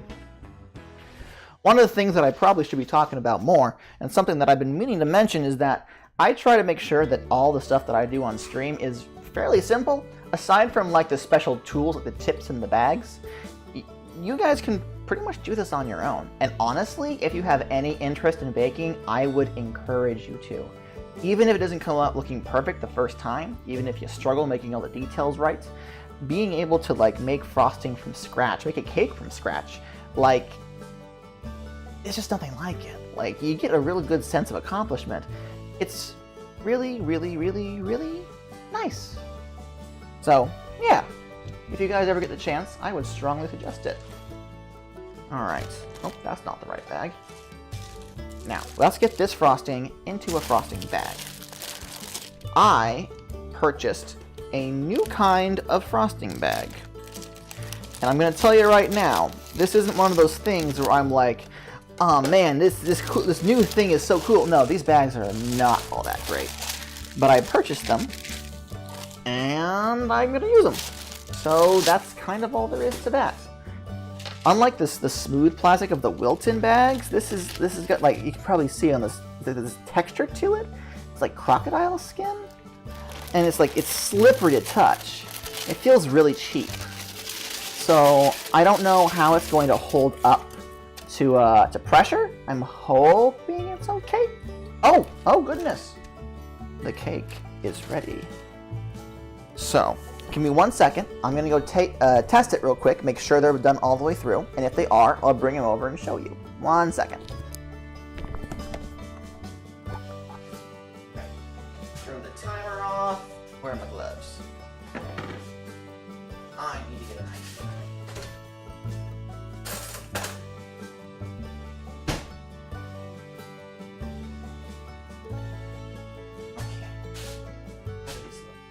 Ooh, no, these are not done.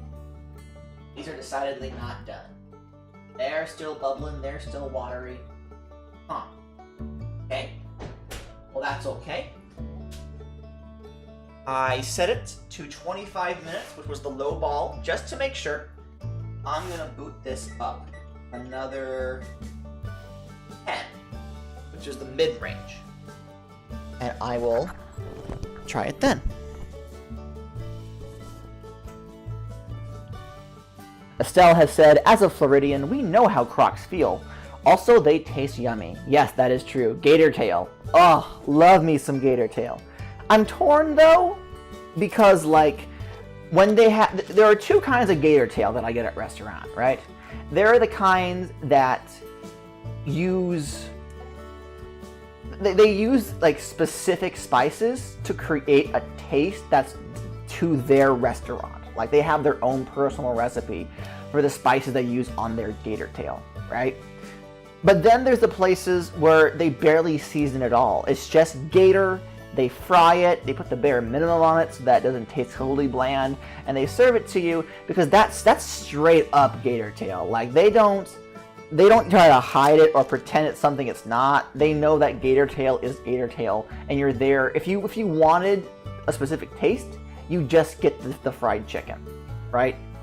So, fried chicken and fried gator tail, the texture is, it's similar, but it's different. It's different. I quite enjoy me some gator tail.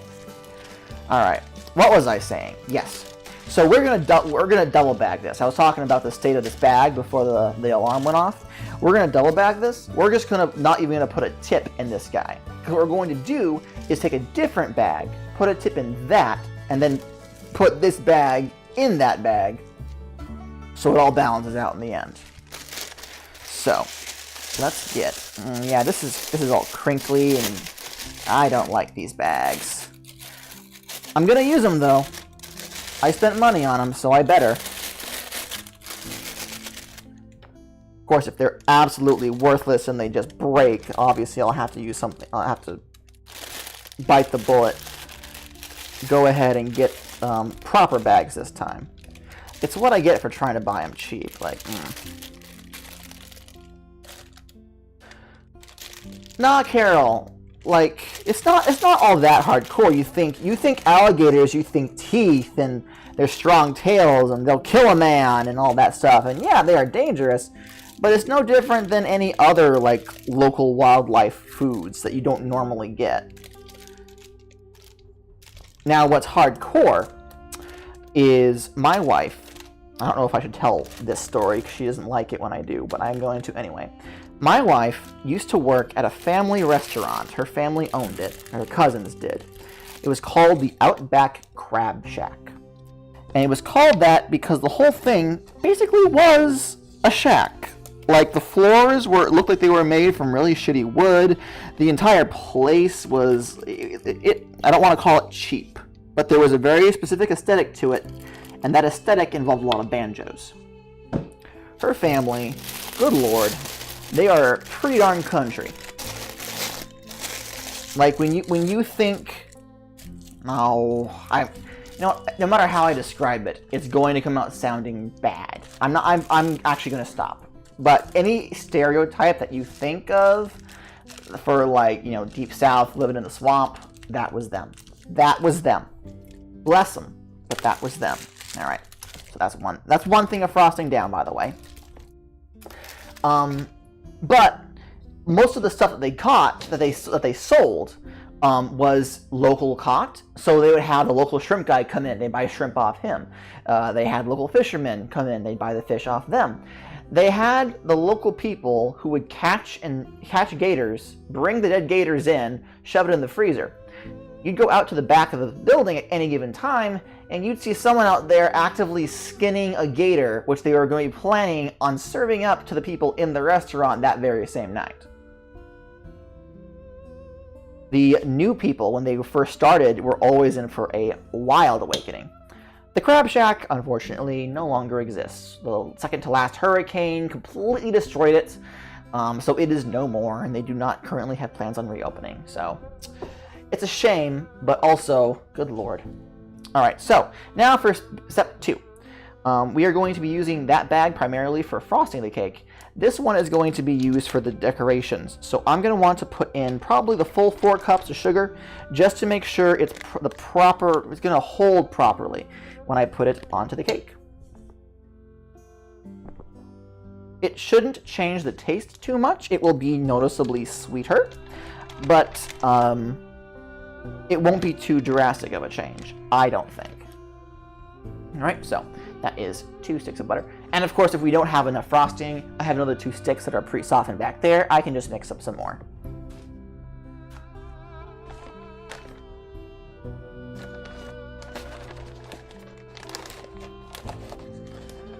But yeah, no man, gator tail. Gator tail is some good stuff.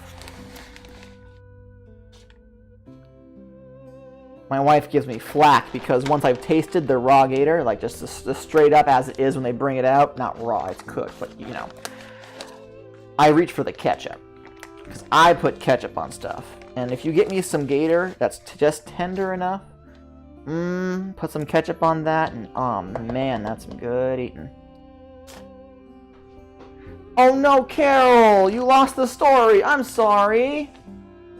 I'll make sure to tell it to you later when we're in the Discord group, okay? I'll make sure to retell it there. All right. So, before I start mixing all this up, I still need a teaspoon of vanilla.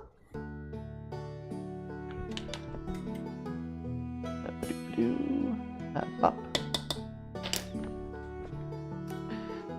And a tablespoon of milk.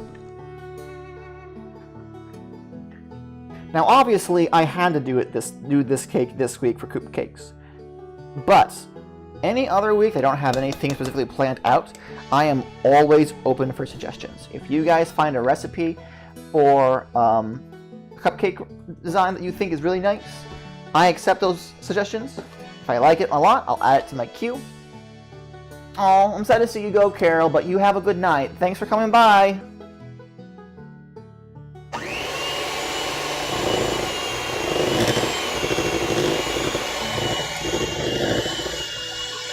But yes, I am always open for suggestions for either designs or flavors. If you find a recipe on the internet you think looks neat, send it my way. And if it's something that I want to try doing on stream, I'll give it a go.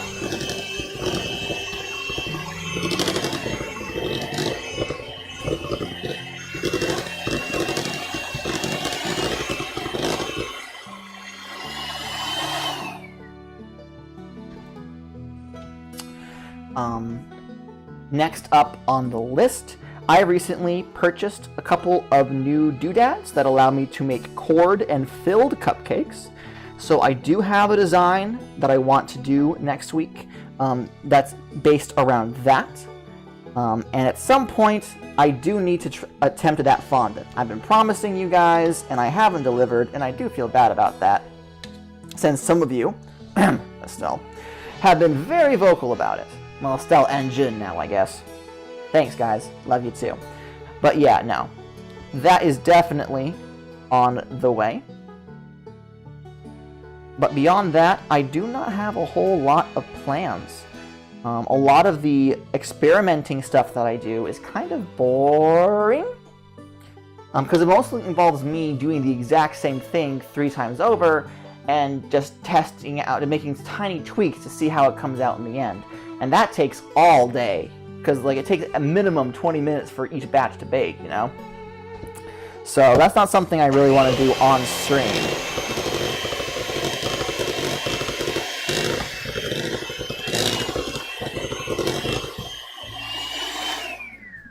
I am still working on perfecting my vanilla and chocolate recipes for local sale.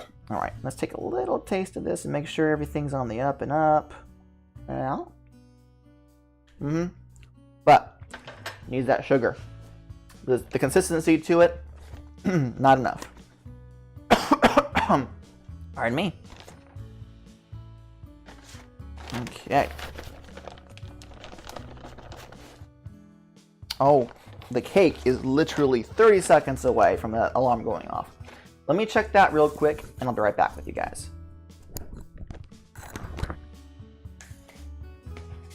Turn that alarm off before it screams at me. These are looking a little bit better.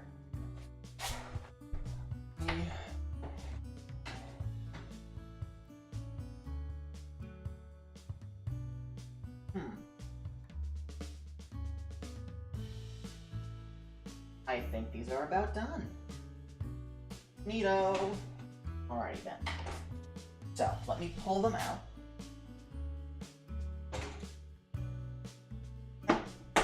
And I'm gonna grab this one to show you guys. Da-da-da! The finished product. That mark in the middle is for where my knife went. But I don't think it's clinging to the sides too bad. It looks like it pulled apart decently. I've already stabbed it, Estelle. It's good. We're going to be frosting over this anyway, so it's fine. Oh, it smells good too. It smells really good. So I'm going to set these aside so they can cool just for a little bit. And let me turn off the oven.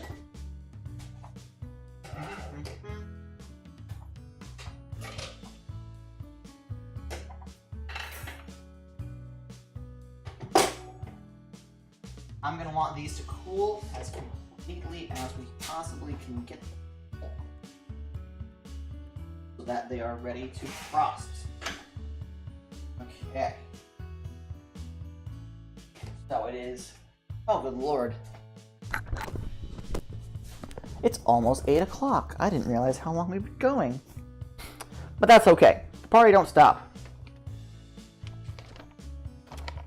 I don't got nothing to do tomorrow. Why, Estelle? Do they... Oh, yes. They realized why to stay with a toothpick and not a knife. That stab was huge. We are going to be turning those cakes upside down, so what is now the top will become the bottom. No one will see it. It will be fine. So here's 1 more cup of sugar. And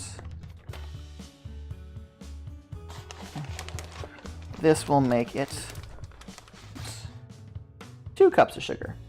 And that was, more or less, that entire bag of powdered sugar. Good news, I have 2 more bags. Haha! Alright. So let's get all this mixed up.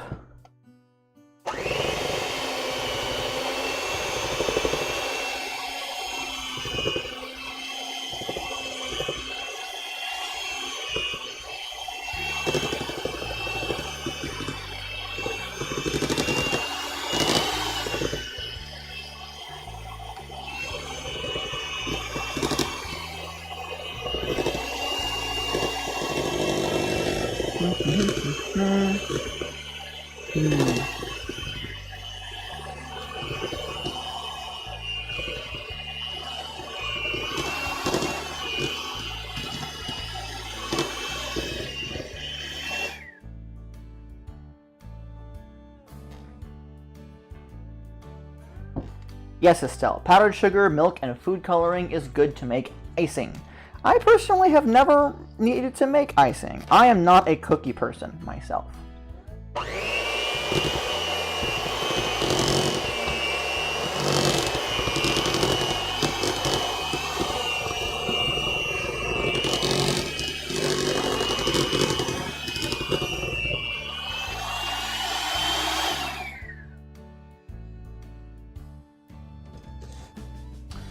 Alright, I'm gonna scrape the sides, make sure we got all that powdered sugar. That delicious powdered sugar. Just make sure it's mixed up nice and right. Okay.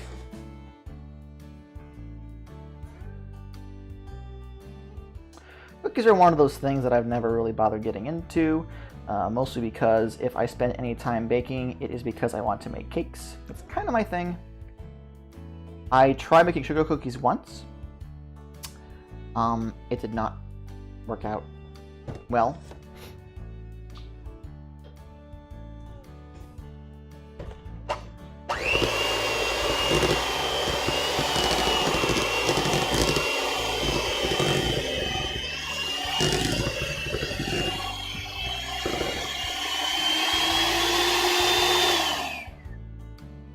Alrighty then. Let me get my fork. Another taste test. We'll check on the consistency.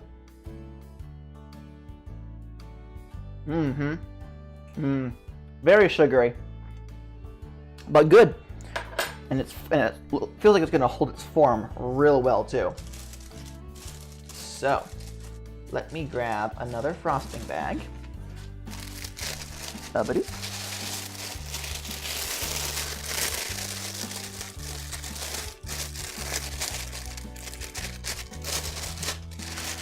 We'll get this all in here. Let's see here. Have I shown you guys how to do frosting roses before? I feel like that's something that I at least intended to show you. I don't know if I ever went through with it.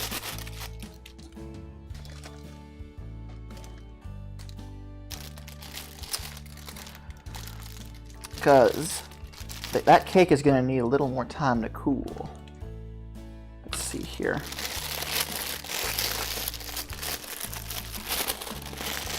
Yes, you showed us once, but it was very melty. Okay. Well, I'm going to make up these bags of frosting. And I think, once I make sure that the cakes are cooling properly, I'm going to show you guys another frosting rose. And hopefully this time it'll be a little less melty. The cake design that I'm doing for this wedding. Normally when I do wedding cakes, or did wedding cakes when I still did it professionally, flowers are a big thing. You know, everyone wants roses, different colors and whatnot, or some sort of flower they want. But this wedding cake, no, it doesn't. They want vines.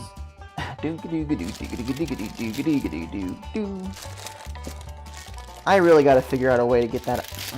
I should probably just remove it from the line, to be honest. It's way too high energy for me. Especially this time at night? Good lord. Normally I'm getting ready for bed around now.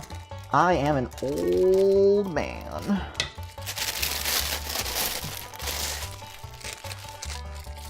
I'm the kind of guy who, like, is in his rocking chair on the porch with his dog sleeping at his heels, and he goes, there's a storm coming. I can feel it in my bones. For my wedding, can you just make a giant black sugar rose? I feel like that's a joke at my expense because I've told you how I feel about black coloring, but I'll let it slide just this once. But no. So, what I'm going to do, actually, let me do this. I'm going to grab this cutting board, but I'm going to flip it over to this side. I'm going to put a coupler into this, and I'm going to grab my rose tip. You know what, give me just 1 second before I do that. I'm going to mess with the cakes a little bit, make sure the sides are going to come off properly so that they can cool completely.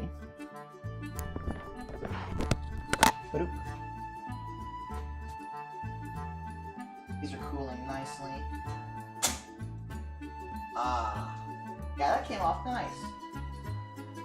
Okay. I'm going to bring over one of these cakes so you can see how I take the springform pan apart.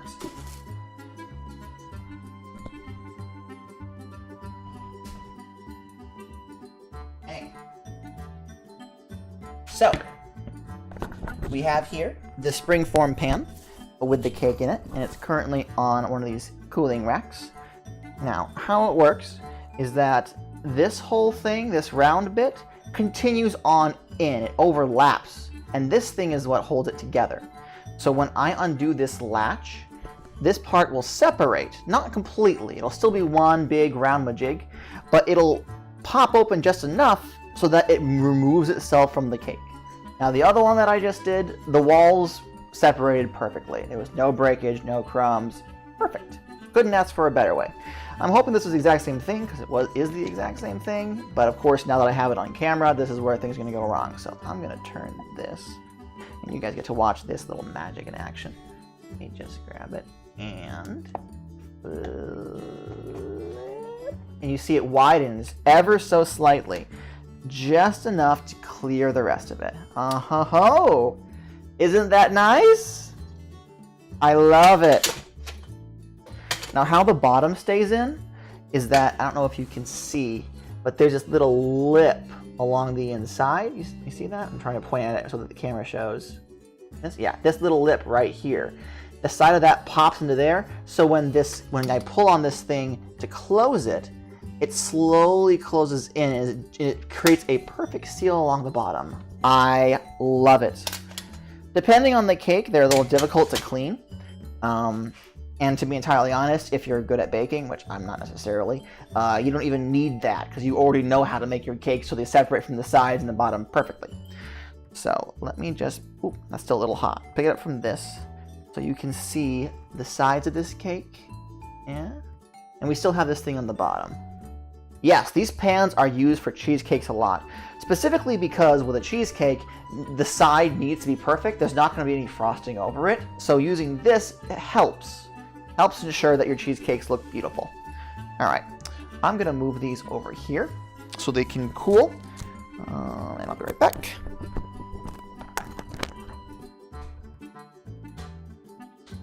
Oh, God, these smell good.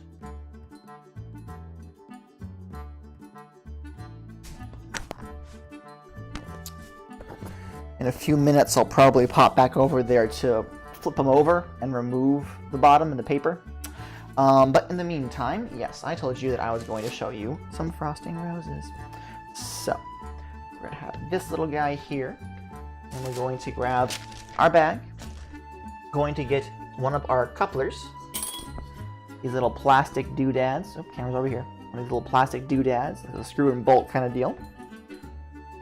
And we're going to get our rose tip. Let me just, here we go. Ah, first one I grabbed. Show me. All right. And this here is our rose tip.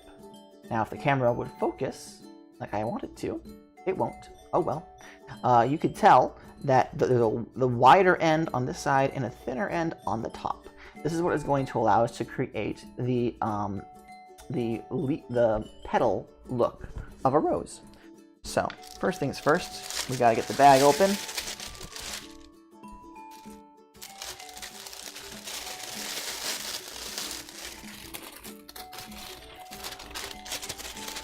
Alright, put the coupler all the way down to the bottom, like so. Pinch where the coupler is, and then push it back ever so slightly, keeping your fingers where that location was. Then, do a clean cut right across, boop, and push the coupler back. Okay, I probably could have cut this a little further up. I'm actually a little worried about this. Yeah, I don't know if you can see with that camera, but the bag is literally right on this lip on the edge, and if I give this too much pressure, it's gonna go boop, right out, just like that, because these bags are terrible. So,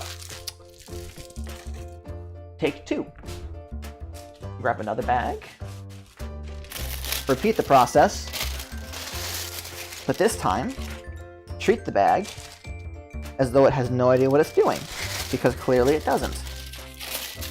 It's fine, it's fine. Alright, so I'm gonna clip this a little higher up to account for that.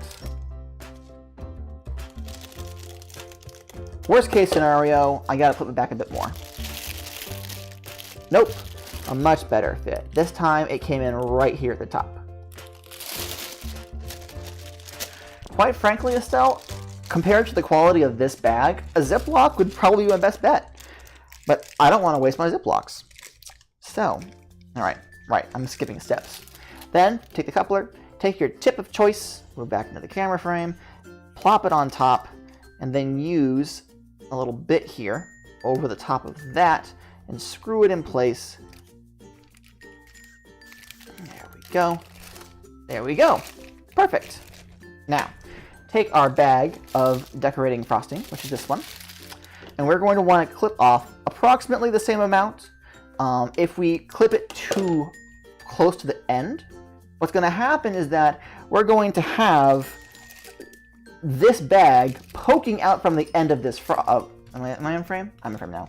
Poking out from the end of this frosting tip, kind of like so, which means that the frosting won't take the shape of the tip. It'll still be whatever shape the bag is in. So we want to make sure that we cut it at least the same distance down as we did on the previous bag. I'm just going to go ahead and give it a nice big cut, not the biggest, but big enough. And then we're going to slide one bag into the other. All right, just make sure that those two line up. And just making sure the frosting's coming out at the end. Yes, it is. Very nice. Very, very nice. Ta-da! All right. So, now, to make frosting roses, we get to use this little guy. This thing is a rose stand. And depending on how fancy your cake is, sometimes the more professional, not rose stand, rose nail, I'm sorry. The more professional, big budget cakeries will make the rose on this, and then they'll just take the whole thing and they'll just put it right into the cake. Of course, if you're like me and you can't afford to use a rose nail for every individual rose you make, you have to transfer it from this nail onto whatever your cake is. We're going to say that this is our cake for the time being. Unfortunately, I'm just now realizing that this is going to be white frosting on a white surface, and my camera ain't the greatest. So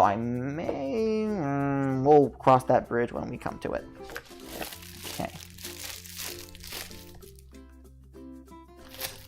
So.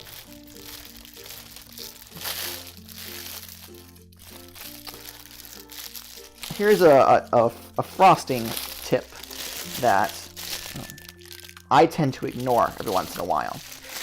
When you have a big bag of frosting, you should not try to push all the frosting at once. The amount of frosting that you manipulate with your hands should fit into the palm of your hand. The rest should be shoved to the back of the bag. So what I did here is I just tied it off so the frosting won't come spurting out the back. And I separated it into two sections. This is the section that I'm going to be using to actually frost with, and this is the backup. I'll use this to refill this section when this section is empty. Would plastic rose nails be cheaper? Possibly. I am unsure if that is even a thing. I do not know. But, quite frankly, this one does me well. So I have no need to search for plastic ones. Plus, I'm certain that they're not meant to be washed. If they do exist, they're probably one of those things where you chuck them out when you're done, and that's that. It's nearing time where I normally end my stream, so my thoughts are getting away from me. You have to forgive me for that. But anyway, yes. So we only want enough frosting that fits into the palm of your hand. This way you have the most control, and you're not straining your wrist to push. If I were to have all this frosting and I were pushing from the back, I would be pushing this entire bag, and the force that I need to use with my hand in order to make that move the way I want, one, I would have much less control over how the frosting comes out, and two, that's really strenuous on my wrist. And as with anything you do, job, hobby, whatever, the least amount of strain you can put on your limbs and your extremities, the better it is in the long run. Artists, taking a break and stretching and doing what they need to make sure your wrist is all healthy, same thing applies here. Well, I guess cake artistry is, it is an art, but anyway. So, first thing we want to do is we need to build a small column of frosting up.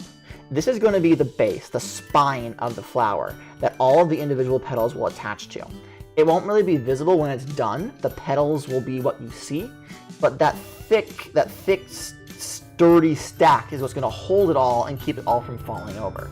Of course, if your frosting is drippy to begin with, nothing's going to help with that. But, so we're going to start here, and we're just going to go up and up and up and up and up. Like so. Just a little tiny pile. Alright? And then, starting from the top, this tip is slanted ever so slightly. You can probably see it goes down like this. When I do the first ones, I want the slant to be almost like straight up and down. Alright? So I'm going to make 3 little petals at the top. 1, 2, and 3. Alright? Just 3 little petals. And like I thought, the camera is not focusing in, so I don't think you can actually see it this well. Wham! 3 little petals. I gotta get a better camera. Anyway, so after that, I'm going to do another couple of petals down below it, but I'm going to tilt the tip back ever so slightly. So as I get to the bottom, each individual layer of petals is unfolding a little bit, so it looks like a rose in bloom. So I'm going to dupe,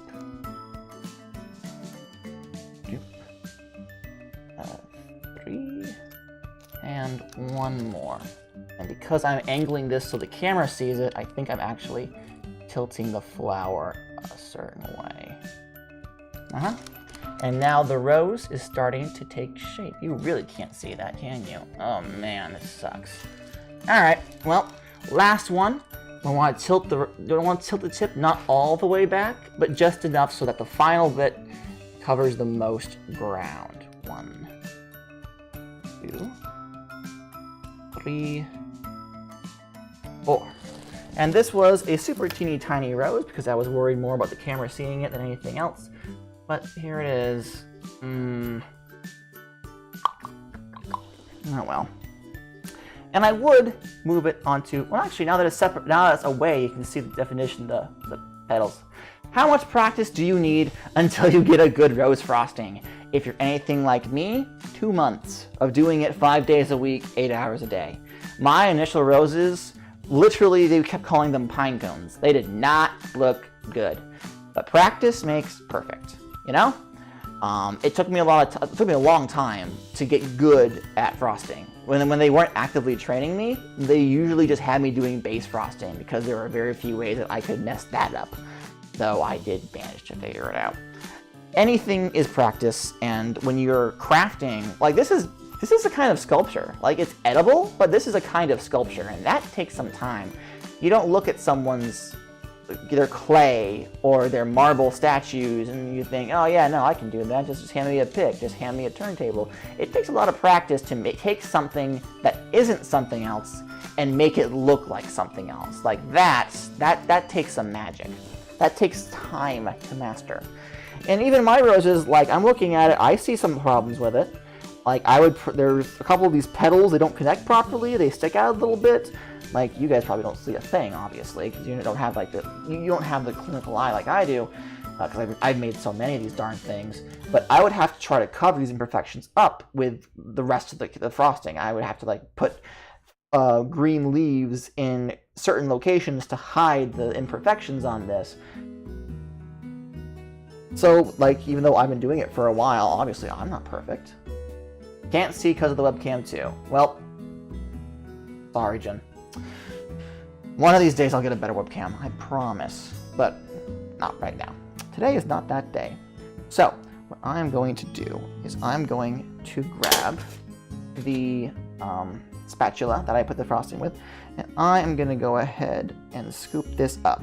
The one thing that people don't seem to quite get about frosting is that as long as you don't get any dirt on it, or you don't like spittle or anything on it, you can put the frosting that you've used to practice right back in the bag. There's nothing stopping you. What I used to do when I was practicing letters and whatnot was that I would write out the entire alphabet, and then I would take a scraper and I would just go right across my board, the board I was using to practice on, and just push it right back into the tub of frosting from where I got it. And then I just refilled my bag, and I did it again, over and over and over again, using the exact same frosting. And once that was done, like, frosting wasn't out for too terribly long, it was technically still safe, and now I can't get it back onto the thing, now that I've said that. There we go, back into the bag. Frosting ended up being used on the cake. So, even if you just invest enough to get one bag of frosting going, if you want to spend the time practicing doing stuff, go ahead. You don't need to have all this frosting in order to learn how to do stuff. It's just a basic investment. All right. My mic is going to come off one last time. I say one last time, but I'm going to go back and check on those cakes real quick. Make sure they're cool enough, and if they're not, fiddle with them a bit so they'll cool a bit faster, because I do want to get to the frosting before I go. I really don't want to get this far and tell you guys that I'm done for the night. So give me just 1 second.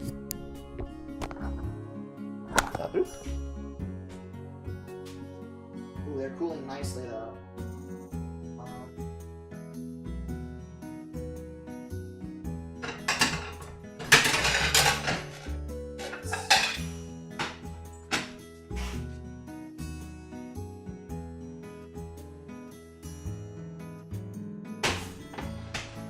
One second, guys. Sorry about this.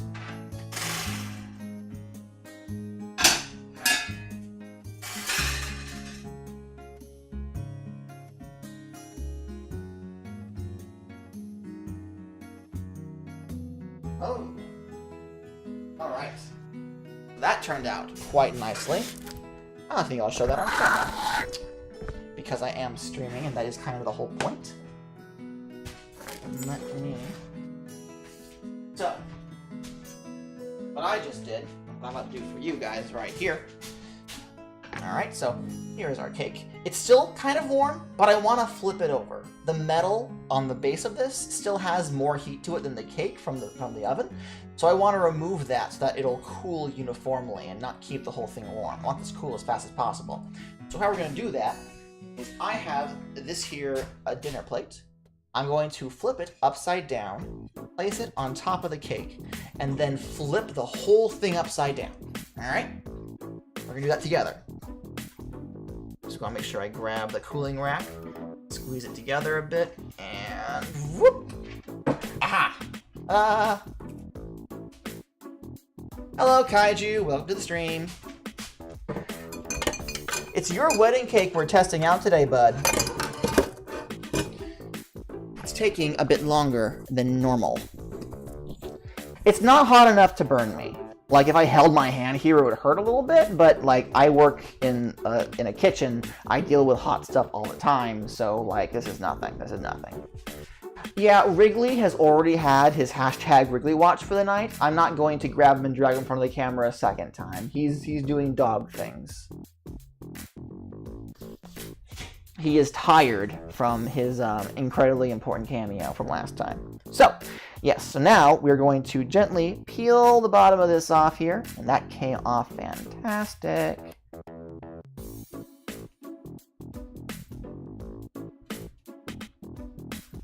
All right. Now, I don't know if you can see this, but this sheen, this is the paper, all right? So what we're going to do is we're going to find a lip, and we're going to peel this paper back ever so gently. My concern is that because of how sticky this is, that it's going to start coming off with the paper. So I want to move this very carefully. So let me grab this end. The lip. Okay, here we go. Oh, let me just make sure it doesn't catch on the edges. Aw, man. Almost. Ever so slowly. Some crumbs are coming off, which is to be expected. Well, everyone, my beautiful wife is home. Everyone say hello, my beautiful wife. I bring gifts. You bring gifts? It smells like fried chicken. Well, it shouldn't be. I made carrot cake. Smells like fried chicken, she says. redneck egg rolls. Ooh. And Mimi handed me that immersion blender. The immersion blender! The immersion blender I spoke of. It's here. It's real. Ooh. Hello. Let's see. Hello, Mimi. And hello, Jen. And Estelle. Very nice. Thank you, Mimi, for letting me borrow this. It's much appreciated. Yeah. She's gonna let you keep it. She got a new one. Ooh. Well, thank you very much. So when do I get to eat this? Well, it's still cooling. Also, have we already had a Wrigley watch? Yes, we have had our hashtag Wrigley Watch. Carol won the first one. Of course she did. Yes, it is too bad we can't use the immersion blender this time. I will definitely use it next time, though. Oh, I smell like the beach. Alrighty then. Can I have a smooch? Oh, of course you can have a smooch.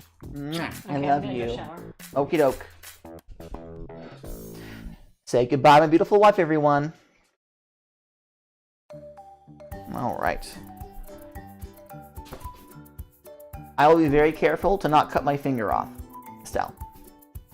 So, yeah. Back to the cake. Very nice. There is some crumbs going on along the side, and that does kind of worry me. I was going to skip doing a crumb frost for the sake of time, but now that I'm looking at it, I'm thinking when I do the final product, I'm definitely going to want to.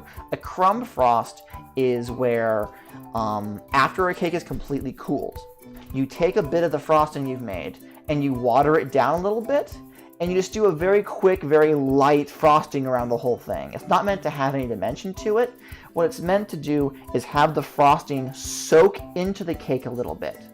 Then you put that whole thing into the fridge so it hardens. So any of those crumbs that would normally have come ripping right off with a normal frosting are held in place a bit better.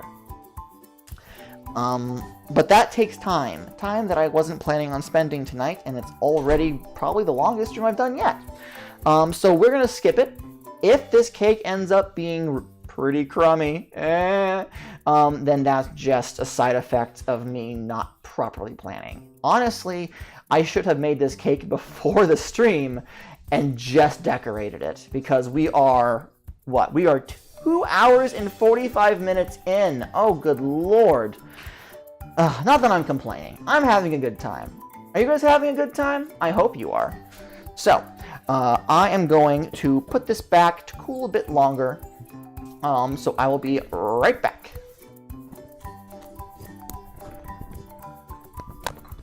Oops, matter of fact,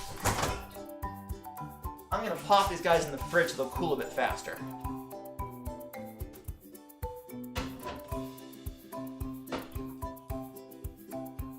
So I can get us all out of here before midnight.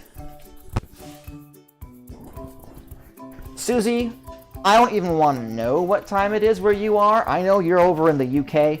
If you need to go to sleep, go to sleep. Oh my gosh, do not stay up for my crappy little local cooking show, okay? I love you and I appreciate the support, but get some rest, okay? I would much rather you were well rested than having seen the entire stream. Alright. What to do? I gotta do a little more cleaning, I guess, because good lord, have I made a mess. Let's look at this, alright? Hello again. Look, so I have all of this stuff in the sink. I have all the mixing bowls, I have the sides, and I have the bases of this. Oh, don't tell me what time it actually is, Susie. I don't want to know. Good lord. And then of course I have all of the ingredients. Like this is how I start off each stream, guys. Every single ingredient that I need is cram packed into this little section right here. Ugh. So, if you do not mind holding out for just a second, I need to put some of this stuff away.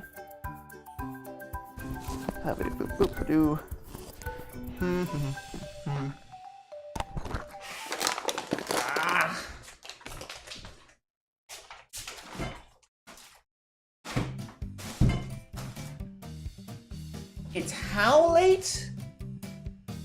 1:30 a.m. Why are you still awake? Why are you still here? Go to sleep, honey. It's okay.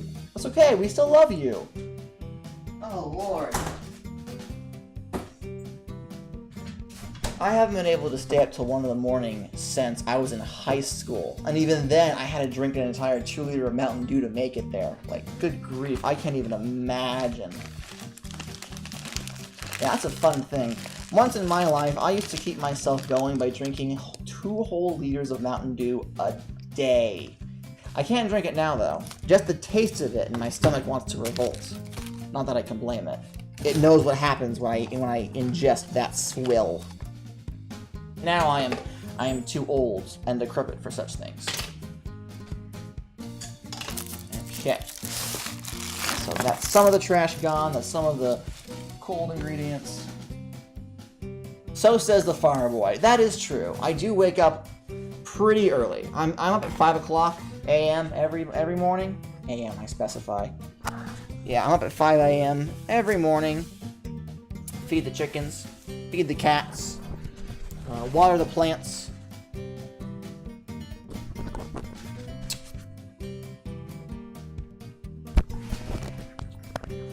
Irony, you are drinking Mountain Dew. Mountain D. Close enough. Well, I hope that you're enjoying it, because I can't do that. I can't. No more. Not for me. Not for Gata. Let me see here real quick. No other redemptions. Neato. Alright. So I guess this has been a really neat learning experience, I guess.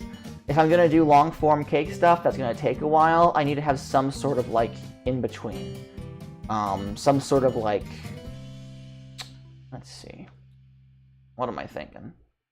Maybe some sort of pre-recorded chicken update?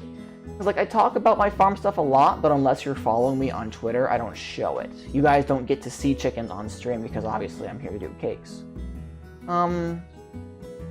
Yeah. Game? No. In order to do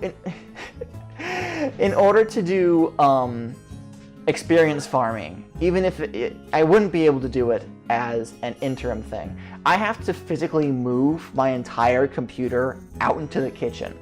And I have a whole setup that I have to move everything back and forth whenever I do the Coop Cake stream. It's time consuming. It isn't ideal. One day I would love to have like a wheelie cart that the computer just stays on. And I just push it back and forth. But as of now, I have to unplug everything, move everything, plug it all back in. That's why my Coop Cake streams tend to be a few minutes late, because there's always something I forgot to check last minute. I always open up OBS and I'm like, oh no, the camera isn't properly connected, or well, I didn't check the audio, I'm not sure. So, you know, ideally eventually to have some sort of portable station that I could use. Like have the whole desk just be able to be on wheels so I can push it back and forth. That'd be great. So no, unfortunately, I could not do experience farming as an interim thing. I would want that to be back in my proper office so I can actually sit and enjoy and have my game controllers and all that. But yeah, no, I do need to have some sort of proper interim. The serious business thing doesn't take as much time as I would like. Or maybe it takes it too much time. I'm not sure which. Considering that I still, even though I have like a written list of all the things that I want to touch on, I still feel like I'm ad-libbing the entire thing. And that's just kind of, eh. So I don't know. I'll workshop it. I am always open to suggestions. If you guys have any ideas for things that I could do as an interim thing between when the cake goes in and when the frosting actually starts, because just making the frosting and putting it in bags clearly is not enough time. So this whole thing is a big work in progress, as you all know, and we are figuring things out together. And I thank you guys for your support. I really, really honestly do. I've really enjoyed doing this. It isn't perfect yet. We're getting there. I am going to check on the cake real quick, see if it's possibly cool enough that we can at least start doing some stuff. I'll be right back.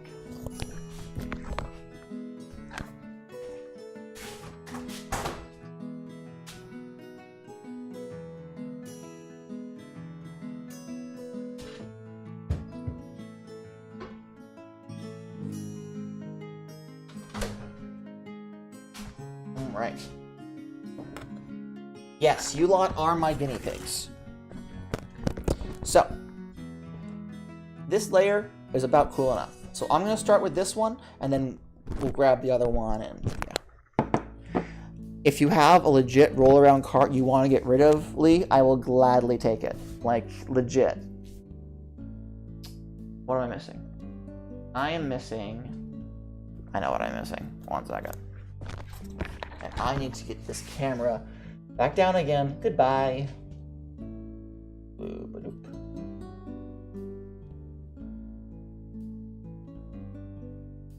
There we go. Camera's good. Excuse me, Mr. Wiggles.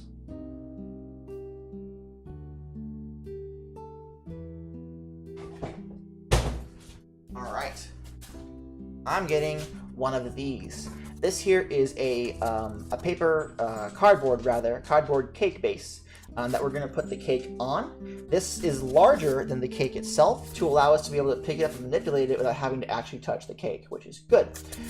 Depending on the cake we're making, we would need some extra space for a border of frosting. So making sure that your cake circle is significantly larger, just not too large, will help with that. So this is the bottom of the cake, right? It's the top right now, but this was once the bottom of the cake when we baked it. We want this completely flat side to be facing up, which means we want this cake to be exactly like this. How we're going to do that is kind of it's going to involve a little back and forth, right? So first up, I'm going to get my microphone and put it back where it belongs. Attach it right here. Hello. All right. We're going to take this thing. We're going to turn it upside down. We're going to flip this cake just like we did previously. Whoa. I'm going to slowly remove it. Very nice. And we're going to put this off to the side. We don't need this no more. The next thing we're going to do is with our hands. I'm going to put my hand here to hold the cake, and I'm going to flip it the exact same way. All right? When this is done, I'm going to have a handful of cake. My fingers are going to be splayed to support the cake as much as possible. If this cake is baked badly, this is the part it's going to break apart. So I don't think it will. It seems like it's tight enough. It seems like it has its shape well. I think it baked fine. But if there's anything wrong with this cake, this is where things go wrong. So fingers crossed, everybody. Yes. Because what I need this cake to be completely flipped over from where it is, but on the exact same thing. Does that make any sense? Like a Blizzard at Dairy Queen. Close enough, all right? And up. Then, oof. There we go. Fantastic. It's about centered, or as centered as it needs to be. So there we go. That's done. Now, oh man, there's so many crumbs. I'm going to really regret not doing that crumb frosting by the time I'm done with this. Mark my words. I put the clip back on, but I forgot to get one more thing. Of course I did. I need my scraper. Where's the scraper?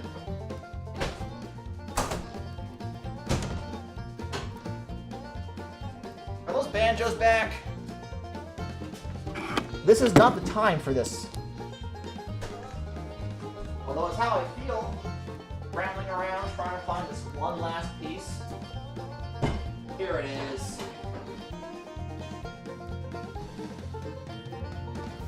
Okay, got my scraper.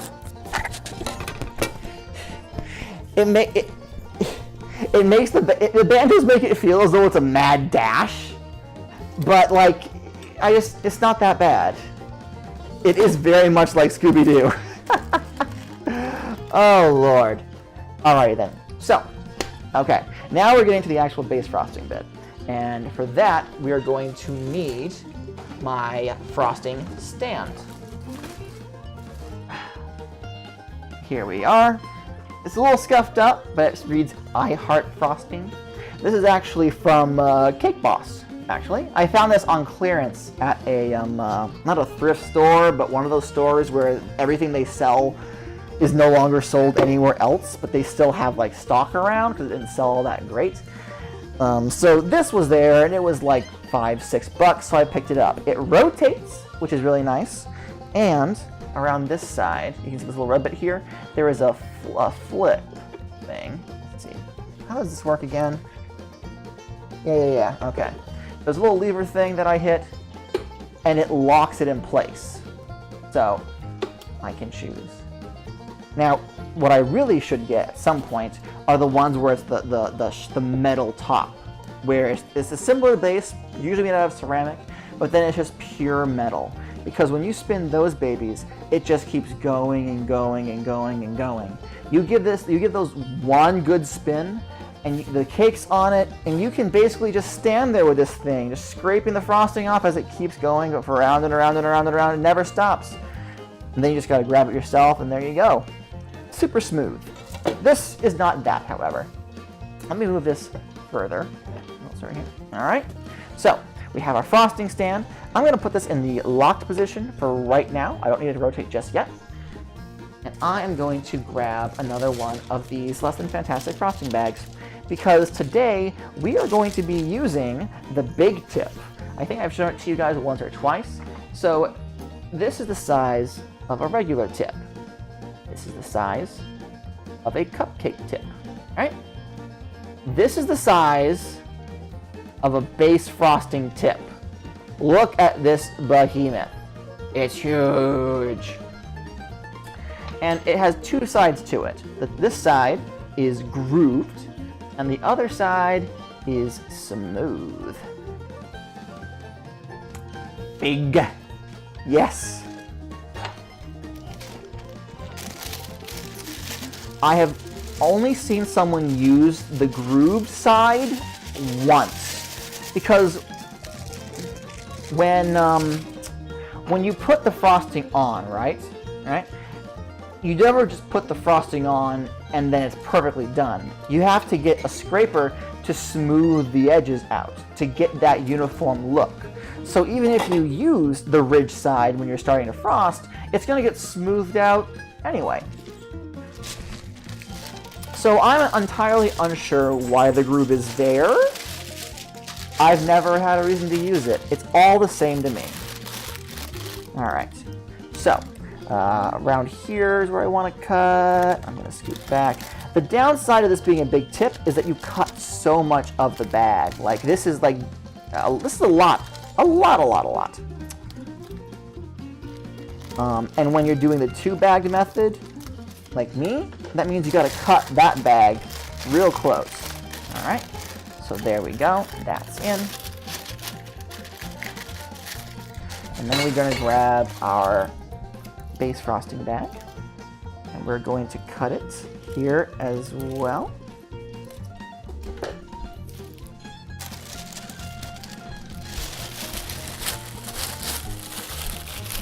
Hello again, beautiful.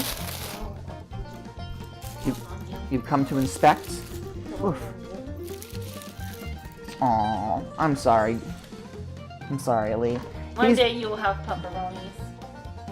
Absolutely. We give him all the kisses, and also all the blankets, and also most of the bed. It's not so much giving, it's more that he takes and we have no say in the matter. But anyway, so, now that you're here watching over my shoulder, I'm getting self-conscious. I am your wife. I know. Do y'all want to hear about my day at work? Don't. Aww. I'm not sure they want to, considering. Yeah, no blood and guts on this stream. Just cupcakes and sugar. Sorry. No, that's not. Why not? That's not. All right, well, I guess I've been outclassed. Yeah, they're all yelling at us. Okay, I'm outclassed. All right, at least about the ear. Okay, well, that's the thing that I wanted to share. Okay, tell them about the ear, and I'll be my backup while I'm frosting. Okay, go. Okay. So we had an emergency walk-in. We are one of the only vets that are open past noon on Saturdays. So we get a lot of walk-in emergencies. And this emergency was this lady thought she could groom her dog. Yeah, ear. And there was a big mat behind the ear, and she took a pair of scissors to cut the mat, and she cut the dog's ear pretty much almost off. So we had to do an emergency surgery during a very busy Saturday to sew the ear back on. It was pretty intense. The worst part about it definitely was that the owner's like, oh, it's been a couple hours. She jumped in the pool a few times. So God knows what kind of bacteria got into the... Yes, the ear was saved. We did have to cut a flap of skin off, but we just sutured it back up and it went fine. And then, so God knows what kind of bacteria got up in that ear from the pool. And then we had to wake her up from the anesthesia, and she had an allergic reaction to the ketamine. And she ceased waking up from anesthesia. So we didn't get out till super late because, you know, we had to like stabilize her. She's doing really great now. She was such a sweet dog. Honestly, the scariest part was the fact that she hadn't been to a vet in so long. She hadn't had her rabies vaccine. So when we were, you know, getting the IV in and all that stuff, you know, poking her with needles, if she bit us, it would be a big problem. The surgery probably only took about half an hour. It was just Saturday, and we're slammed on Saturdays. So we wound up staying way past our hours to do this surgery. But it was pretty intense, and I enjoy assisting in surgeries. It's pretty cool to me. I have some gnarly pictures that Derek won't look at. But it was pretty cool. Yeah, the rabies thing is pretty spooky because even if they don't technically have rabies, there's a chance that we could get it. So we have to go to the health department and get the rabies vaccine, which I don't know if you know what that is, but it is 10 shots in the stomach. And before you become a vet, you have to get those shots, but they only have to do a course of 3. But it's like hella expensive. Luckily, if I would have got bit at work, yeah, 10 shots, and it's supposed to be super painful. But it's over a course of a couple months. It's not like 10 all at once. But obviously, like if I would have got bit at work, my job would have paid for it. And it's a couple $1,000s. So none of us was really wanting to get bit, but she did not even act like she had her ear sliced off. She was so good. So good. But never groom your own dog, y'all. Go to the professionals.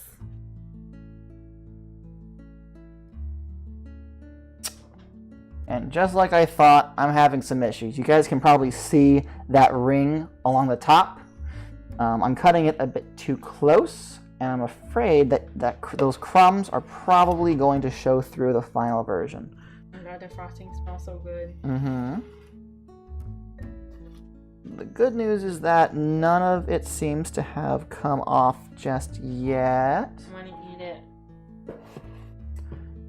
Tell them about the charcoal. Oh, so we had this little cute dog. Oh, sorry, dear. It's okay. Come in, and he was drooling like crazy, just a lot. And you know, they couldn't tell us if he got into anything. So I was like, oh, maybe he's nauseous. So our doctor gave him atropine.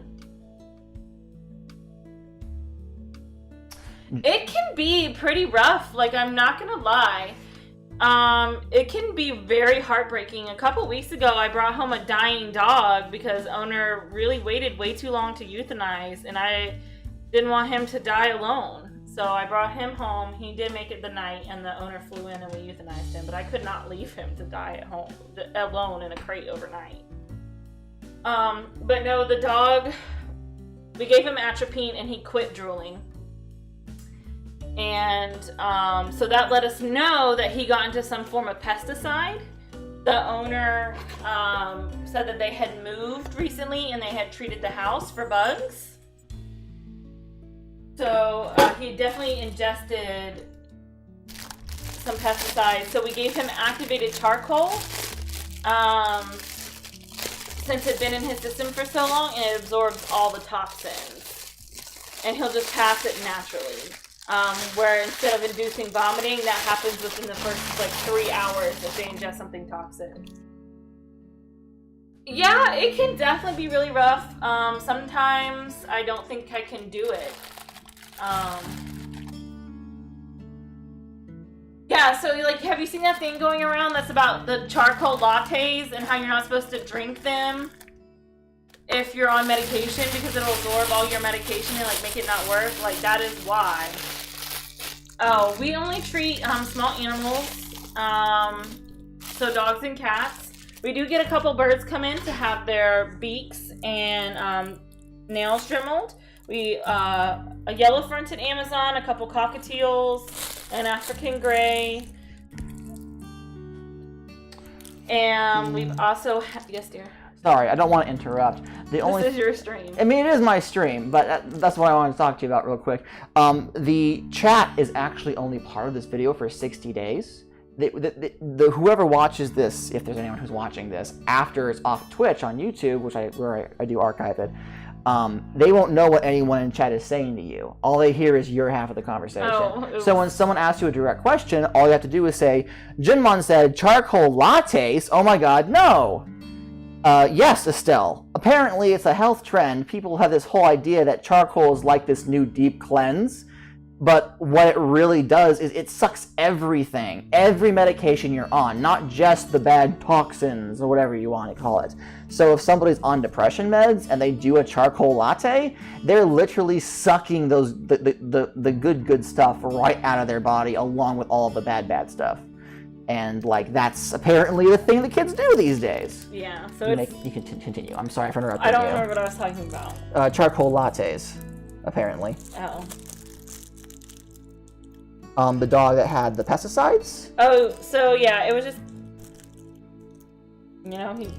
but so he was pretty bad for it, because even though charcoal does not have its Tide Pods, it's definitely not as bad as Tide Pods, I don't think. This one will not technically harm you. Or, exotic animals, that's right, that's right. I'm trying to think, we've trimmed nails on like guinea pigs and hedgehogs and bearded dragons. We've euthanized animals that have been hit like squirrels. Yeah, we have euthanized a hamster who had a tumor coming out of its mouth a couple weeks ago.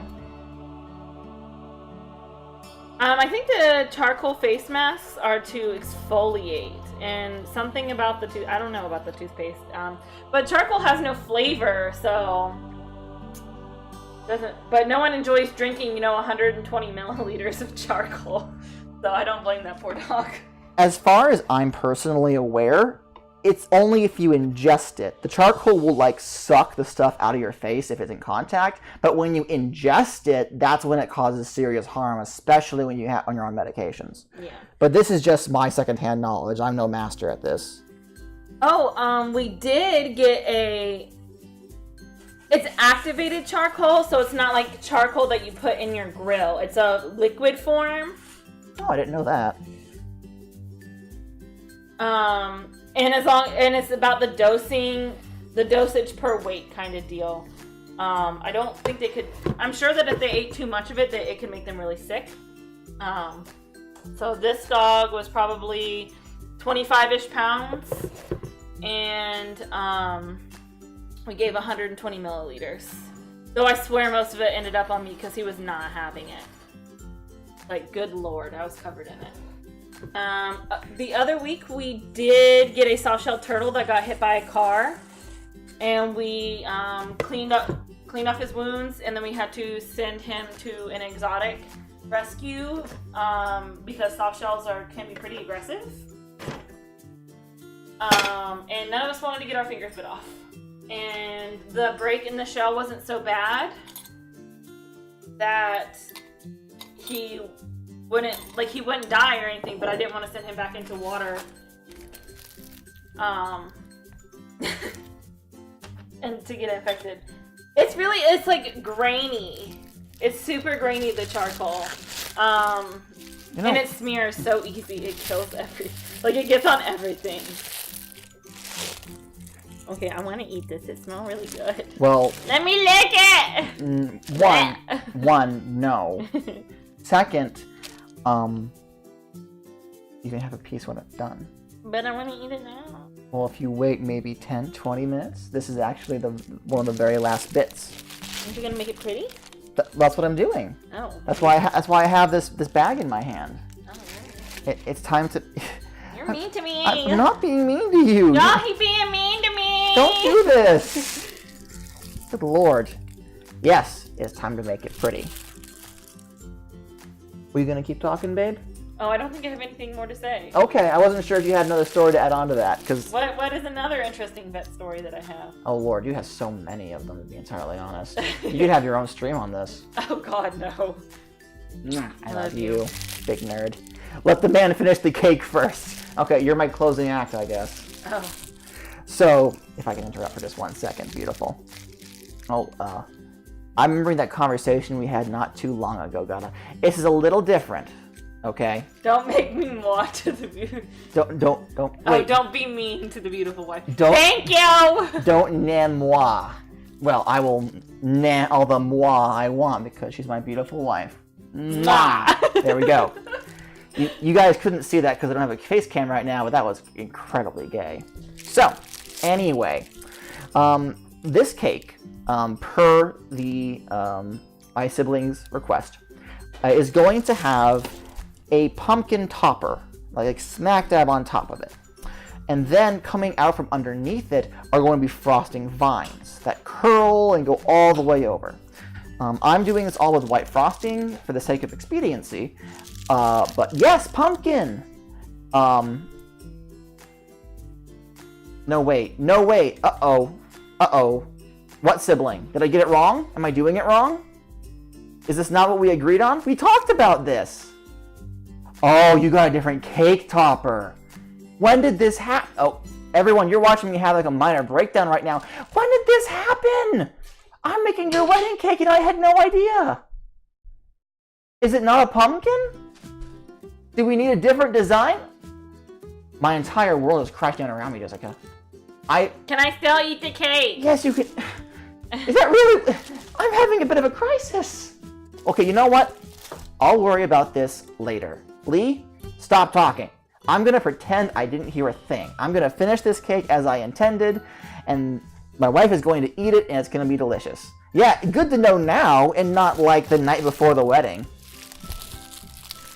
It says, let love grow. Oh man, that's gay. That's gay as shit, man. Well, yeah, this is why you test the... No, this is why you stay in constant contact with the wedding party. Because there's going to be some sort of change halfway down the line, and you think you've got everything under control, and no. Oh, Lord. All right, I'm going to pretend that we're still doing the pumpkin topper, okay? So, I'm going to make a circle out of frosting, just to denote where the pumpkin itself is going to be. Because if the topper is going to be here, I'm not going to waste frosting detailing something that's going to have something just plopped right on top of it, you know? There's no sense in that. So this is where the pumpkin is going to be. Obviously, I will decorate it before the pumpkin is added. Now, let's see here. They are going to be larger vines, and they're going to be smaller vines. So the first thing I'm going to do is, starting from here, I'm going to come out and do one swoop like this. Alright, let me just like that. Okay, alright, single swoop. And off of that, I'm going to make another one. I don't know how well this is being shown on video. Let me pull the camera down so you guys can get a better look at it. Is this a good? The white balance isn't great, but you can see better. All right, so, and then from there, I'm going to come out and do another one. And in a similar fashion, I'm just going to be doing swoop after swoop. after swoop, like this, until the entire cake is covered. I'm going to do some big swoops, and I'm going to do some little swoops just to fill in that space.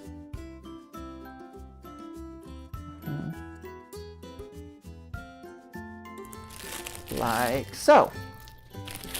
It's simple, it's effective, some would call it elegant. And of course, if for whatever reason I don't feel like the vines do it correct, I can also add leaves onto it. Let me finish going like this. Now for this test cake, I'm using the big tip. You know what? This is a test cake, so it doesn't have to be uniform. I'm going to show you what a small tip would look like. Let's see here. Where did that get off to? Because I do have different thicknesses. That's not it. That's not it. Is this... No, that's the same tip. Do I not have my thin tip here? It must be in the, Oh, I'll run and grab it. Why not? It's not as though I'm lacking for time.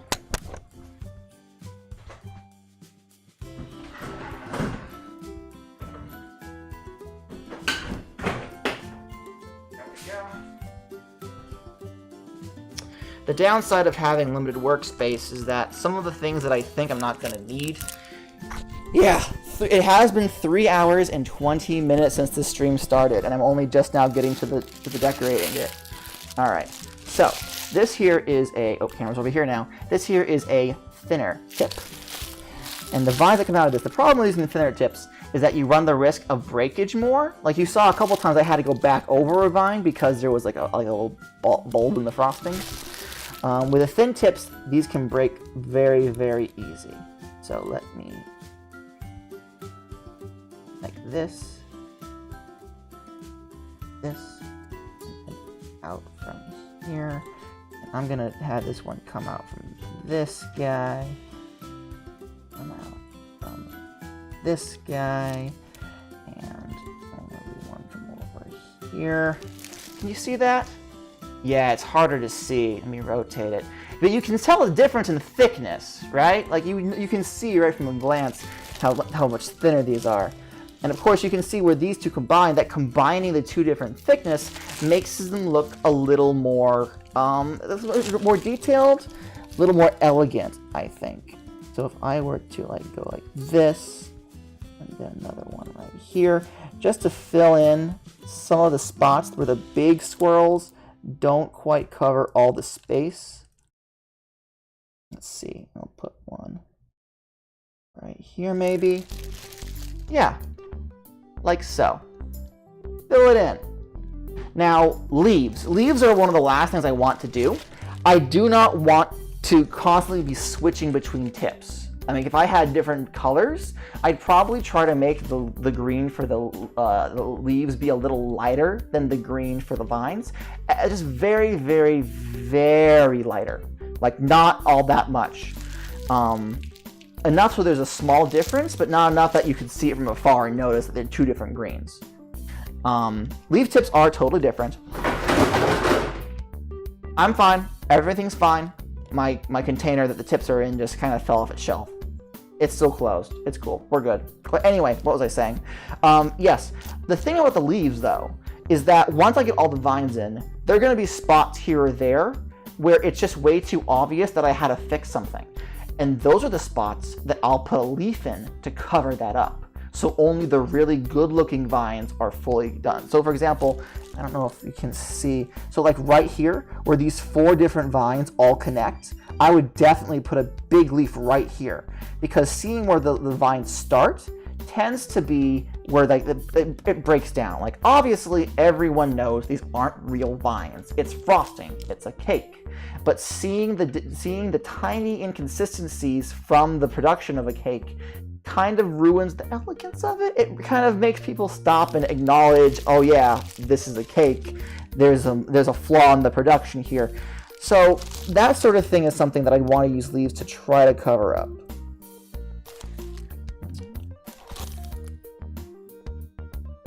Oh, yeah, this one had to be redone.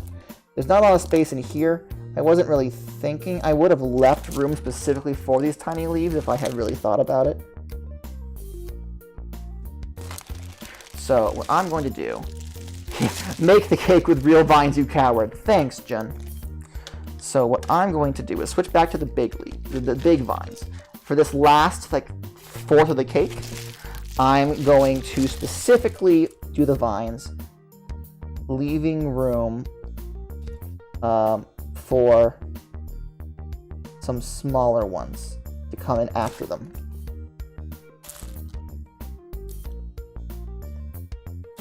Okay, and then I'll switch back.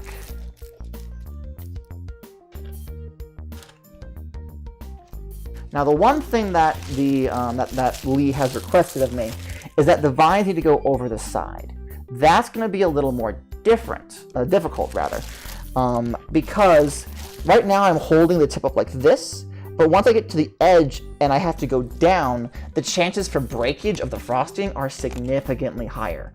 And fixing those, I'm not going to be able to just jam a leaf around the entire edge to hide those inconsistencies. So I'm going to have to be really, really in control of my frosting when I do that.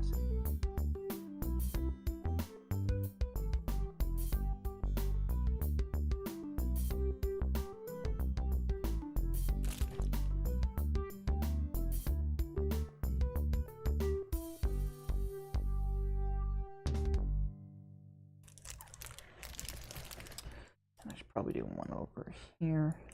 Now, if Lee had requested a border along the edge, that would be a different story. Because that just means the vines would only have to reach out to this outer rim, and then any issues around the edge, I would just have a border along it, and that would hide it perfectly. It's kind of like how, if you know anyone who's into animation, the hardest characters to animate are the ones who don't wear clothes. Because if you have an issue with their anatomy, once you draw the shirt on top of their body frame, that usually hides those inconsistencies if it's only for a couple of frames. Same with this. If I had a border that I could use to just go around the edge, then it wouldn't be so much of an issue that I don't get these vines 100% perfectly because, you know, I'll have leaves and a border to cover those inconsistencies to make it look like I know what I'm doing. Now, I don't know if I can move the camera anywhere that will properly show me doing this. So I'm going to quickly do some vines on the side of the cake and then rotate the cake so you can see it, okay? So, let me see here. So the vines are meant to be coming down. I'm going to do it like this. Gravity is also an issue because unlike with the top of the cake, I have to make sure that the vines that I'm making are pressed in enough that they will stick and not fall right off the side of the darn cake. But also so they're out enough that they have enough dimension all on their own.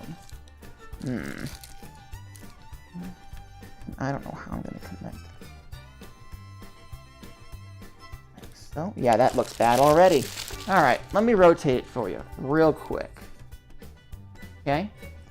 Let me, actually, I'm going to pick this up so you can see.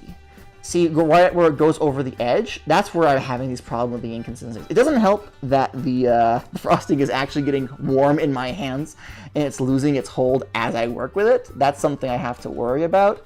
But yeah, that's a thing. So, what I think I'm going to do, I am going to take the metal tip off of this guy. Okay? Well, actually, what I'm going to do is I'm going to pull out the whole frosting bag because we are double bagging it. I'm going to go ahead and chuck this frosting back in the fridge so that it'll stiffen up a little bit. Oh, pardon me. Sorry, I don't mean to touch the microphone like it buzzes so much. I'm going to let this stiffen up in the fridge for a minute.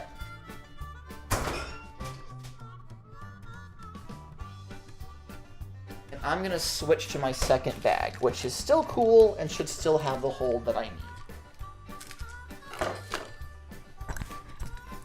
Now, I think I mentioned this the last time I frosted something with details like this, but the reason why I double bag is because if I were to require a bag of frosting to go in the fridge to cool for a second, like with this one, and I had a metal tip on the end of the bag, what's going to happen is that the metal in that tip will get super cold super fast, which means the frosting that's located in that tip is going to get hard, much harder than the rest of the frosting. I am being called to. Yes, Kaiju. You're sleepy? You're going to head off? Okay. You have a good night then. Sweet dreams. Thank you for stopping by. I'll send you a picture of this cake when it's done, okay? Alright. What was I saying? Yeah. So the frosting in the metal tip will get super hard. And then when I try to pull it out of the fridge and use it, I'm going to start pushing and pushing all my might. The frosting ain't going to come out of that tip. It's hard as a rock. So where's the frosting going to go? It's either going to jettison out the back of the bag because I'm not holding on enough, or it's just going to break the bag entirely.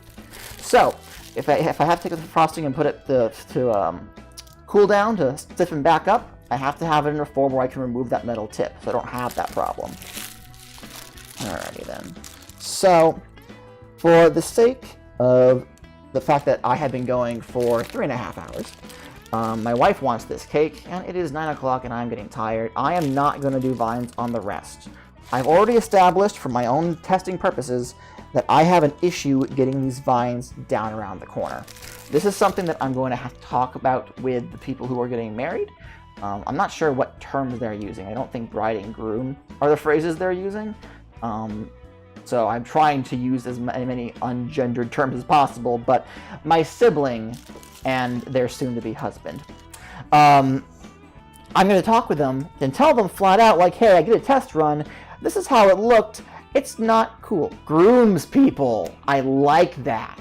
I like that. Thank you.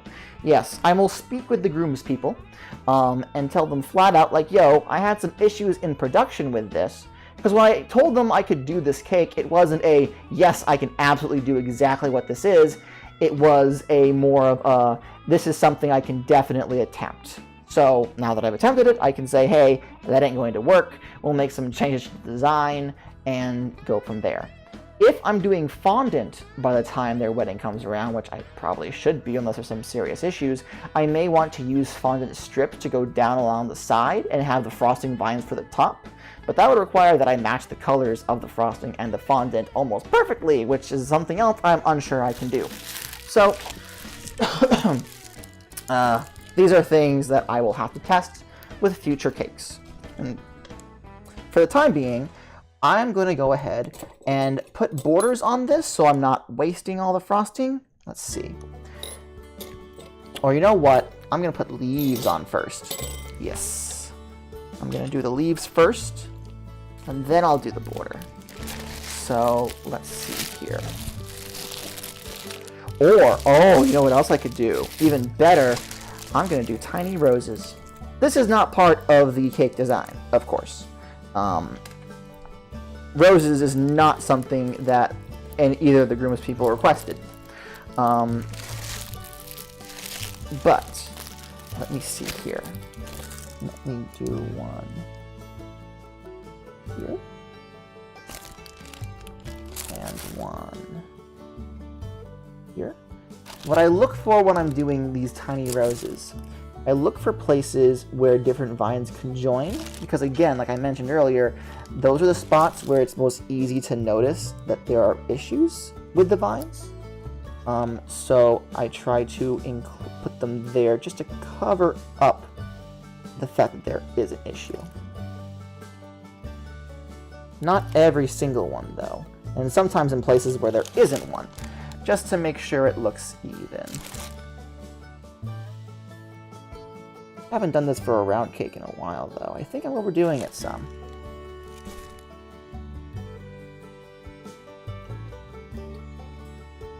Yeah, I'm definitely overdoing this.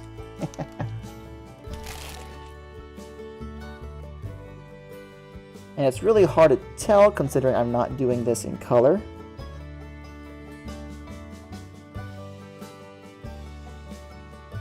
I'll do one. here, and here. Is there a big difference between round and square cake aesthetic? Not necessarily. All of the designs that I've ever done have been corporate approved. So they have been specifically made to work on any size and any shape cake. There are minor differences that I would do between them just to make the space on each one look better. But most of that involves just arranging where on the cake the things go, as opposed to adding or removing pieces, if that makes sense. So for example, if I were to do a generic round or a generic rose cake in the style that my previous employers would use, there would be 3 big roses in like kind of like a triangle formation, and then coming out and curling around the edge of the cake would be vines with little rosebuds, and of course there's a big space in the middle to write happy birthday or happy Mother's Day. Were it to be a square cake, however, the roses would then be angled in a specific corner, and the 2 vines would go around the top and the top and the side. I'm motioning with my hands, but the camera can't really show that right now because it's so close up. It would be the exact same design, but it would move, I guess, to fill the space it has, so it doesn't look like it. Yeah. Yes, you're yelling at me. Put the rose frosting in the middle. I do not think I can make a rose large enough for that. I could probably try making multiple ones. But honestly, I'm gonna be honest with you guys. I'm tired.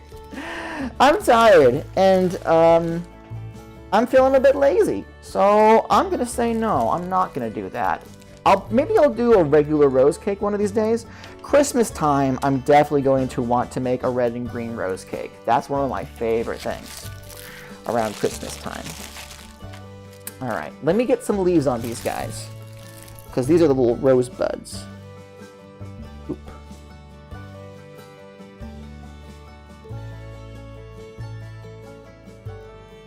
Little butts. And it's it honestly is a shame I didn't do color now that I'm here. I hadn't planned on doing roses or anything because all you can see is the white contrast, and honestly, seeing the little right G in the middle, G for gotta, why not?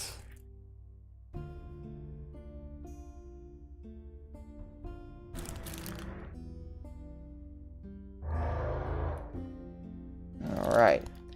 Is that all of them? That's all of them. Alright. So let me just real quick get a border on the bottom. Where's my border tip? That's my grass tip. Oh, here it is. It's up here. Yeah, the more detailed, the harder it is to distinguish, especially with how far this camera is out. Oh well. Now we know. I'm going to arrange this so you can see the side of it better. No, grass borders do not look good, in my personal experience.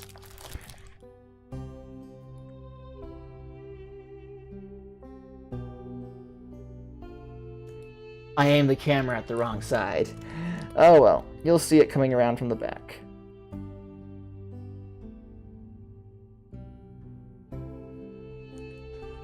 Okay.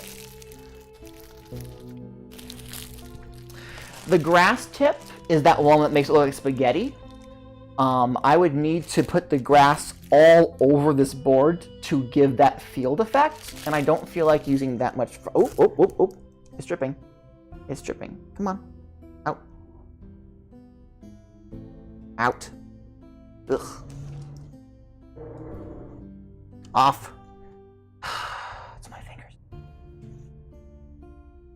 You didn't hear anything. You most certainly did not hear me licking my fingers. I won't touch the cake, so it's fine.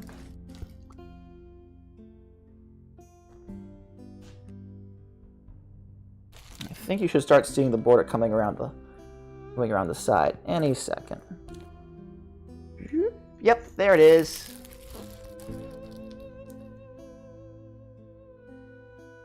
Okay. Now I'm going to do a quick border along the top.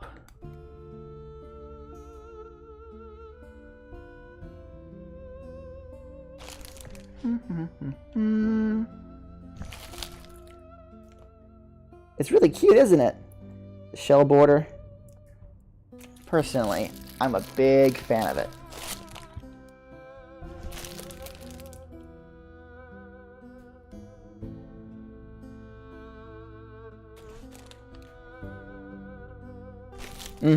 Shell border. Not specifically for sea or maritime themed cakes. It's just the generic name for an average border. But they look like shells, and they're really, really cute. All right. One last final finishing touch. I'm going to use my open-mouthed 12 tip, which is one of the big boys. I am going to write that G. I don't actually have a style for G. Let me see here.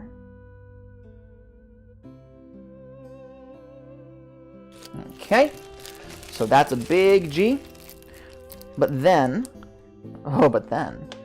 I go down a size, just a bit of a size, and I do the exact same thing, but in a smaller tip.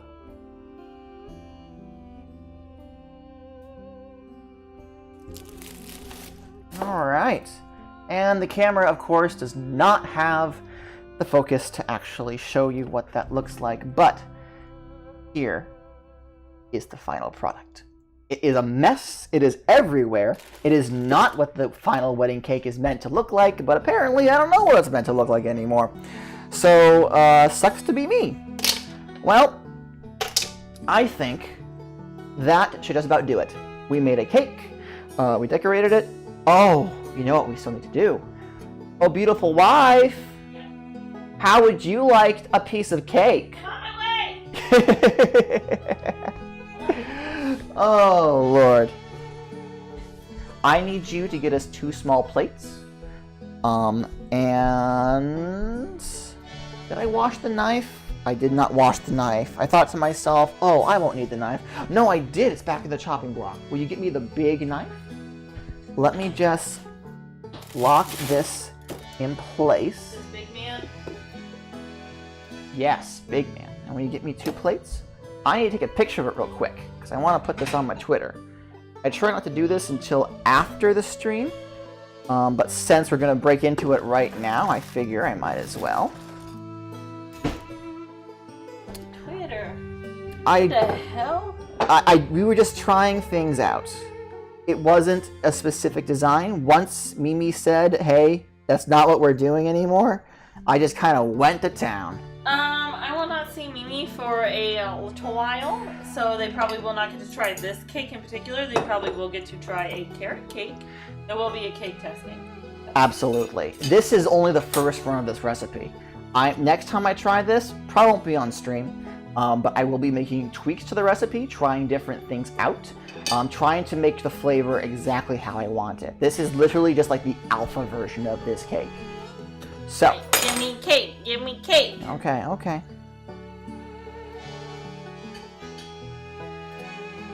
And that cuts very cleanly. I want the small piece. Okay. The frosting is killing me. It smells so good. I know, right?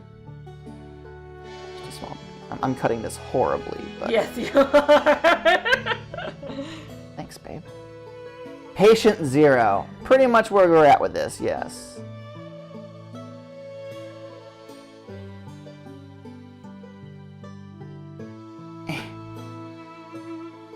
Oh, we're just gonna go for it. Yeah, you're taking way too damn long. Alright, well, before you take a bite of it, hold it up to the camera. Let them see your delicious looking slice of cake. This is the boy. That's the camera. Put the cake right in here. Very sugary. So here we are. Well, of course it's sugary. It's homemade buttercream. And now we're gonna take a little bite. Still very warm. Very fluffy. Still a little warm, yeah. Ooh. Let me pull this camera up so you can look at our lovely faces while we eat.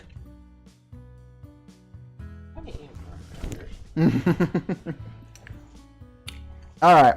Well, You guys can have a piece, unfortunately. But, oh, you big gay. What do you think? Pretty darn good. Mm-hmm. The carrot is pretty understated, but that's because, of course, we didn't have as much carrot as we required.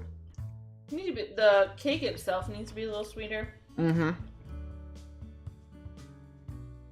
Ironically, with the frosting, I feel like it balances out nicely. Mm-hmm. Mm-hmm. It is pretty crumbly, but that would be because I did not do that crumb frost I was telling you about, and because I did not put it into the fridge to chill. Normally, when I finish baking a big cake, the first thing I do is put it in the fridge and let it sit, obviously covered, right? But that means that both the frosting and the cake will get to the particular stiffness they're meant to be, so that when it's properly served, it tastes like proper cake. But this was a rousing success. I am quite fond of it. I'll be making some minor changes to the recipe, and when the final product comes out, hopefully it'll taste absolutely amazing and I'll blow everybody's socks off. That's the hope. Well, I think that's everything that we have for today. This was literally the longest stream, almost 4 hours. Thank you for you guys who hung around for the entire thing. Holy crap. Next week will not be this long, I hope, but we'll have to see. So yeah, until next time, guys, I'll talk to you later. You have a good night. Good night. All right. I gotta get a button so I can just hit it to go to the end card instead of having to like lean over and. All right. Bye, guys. Bye.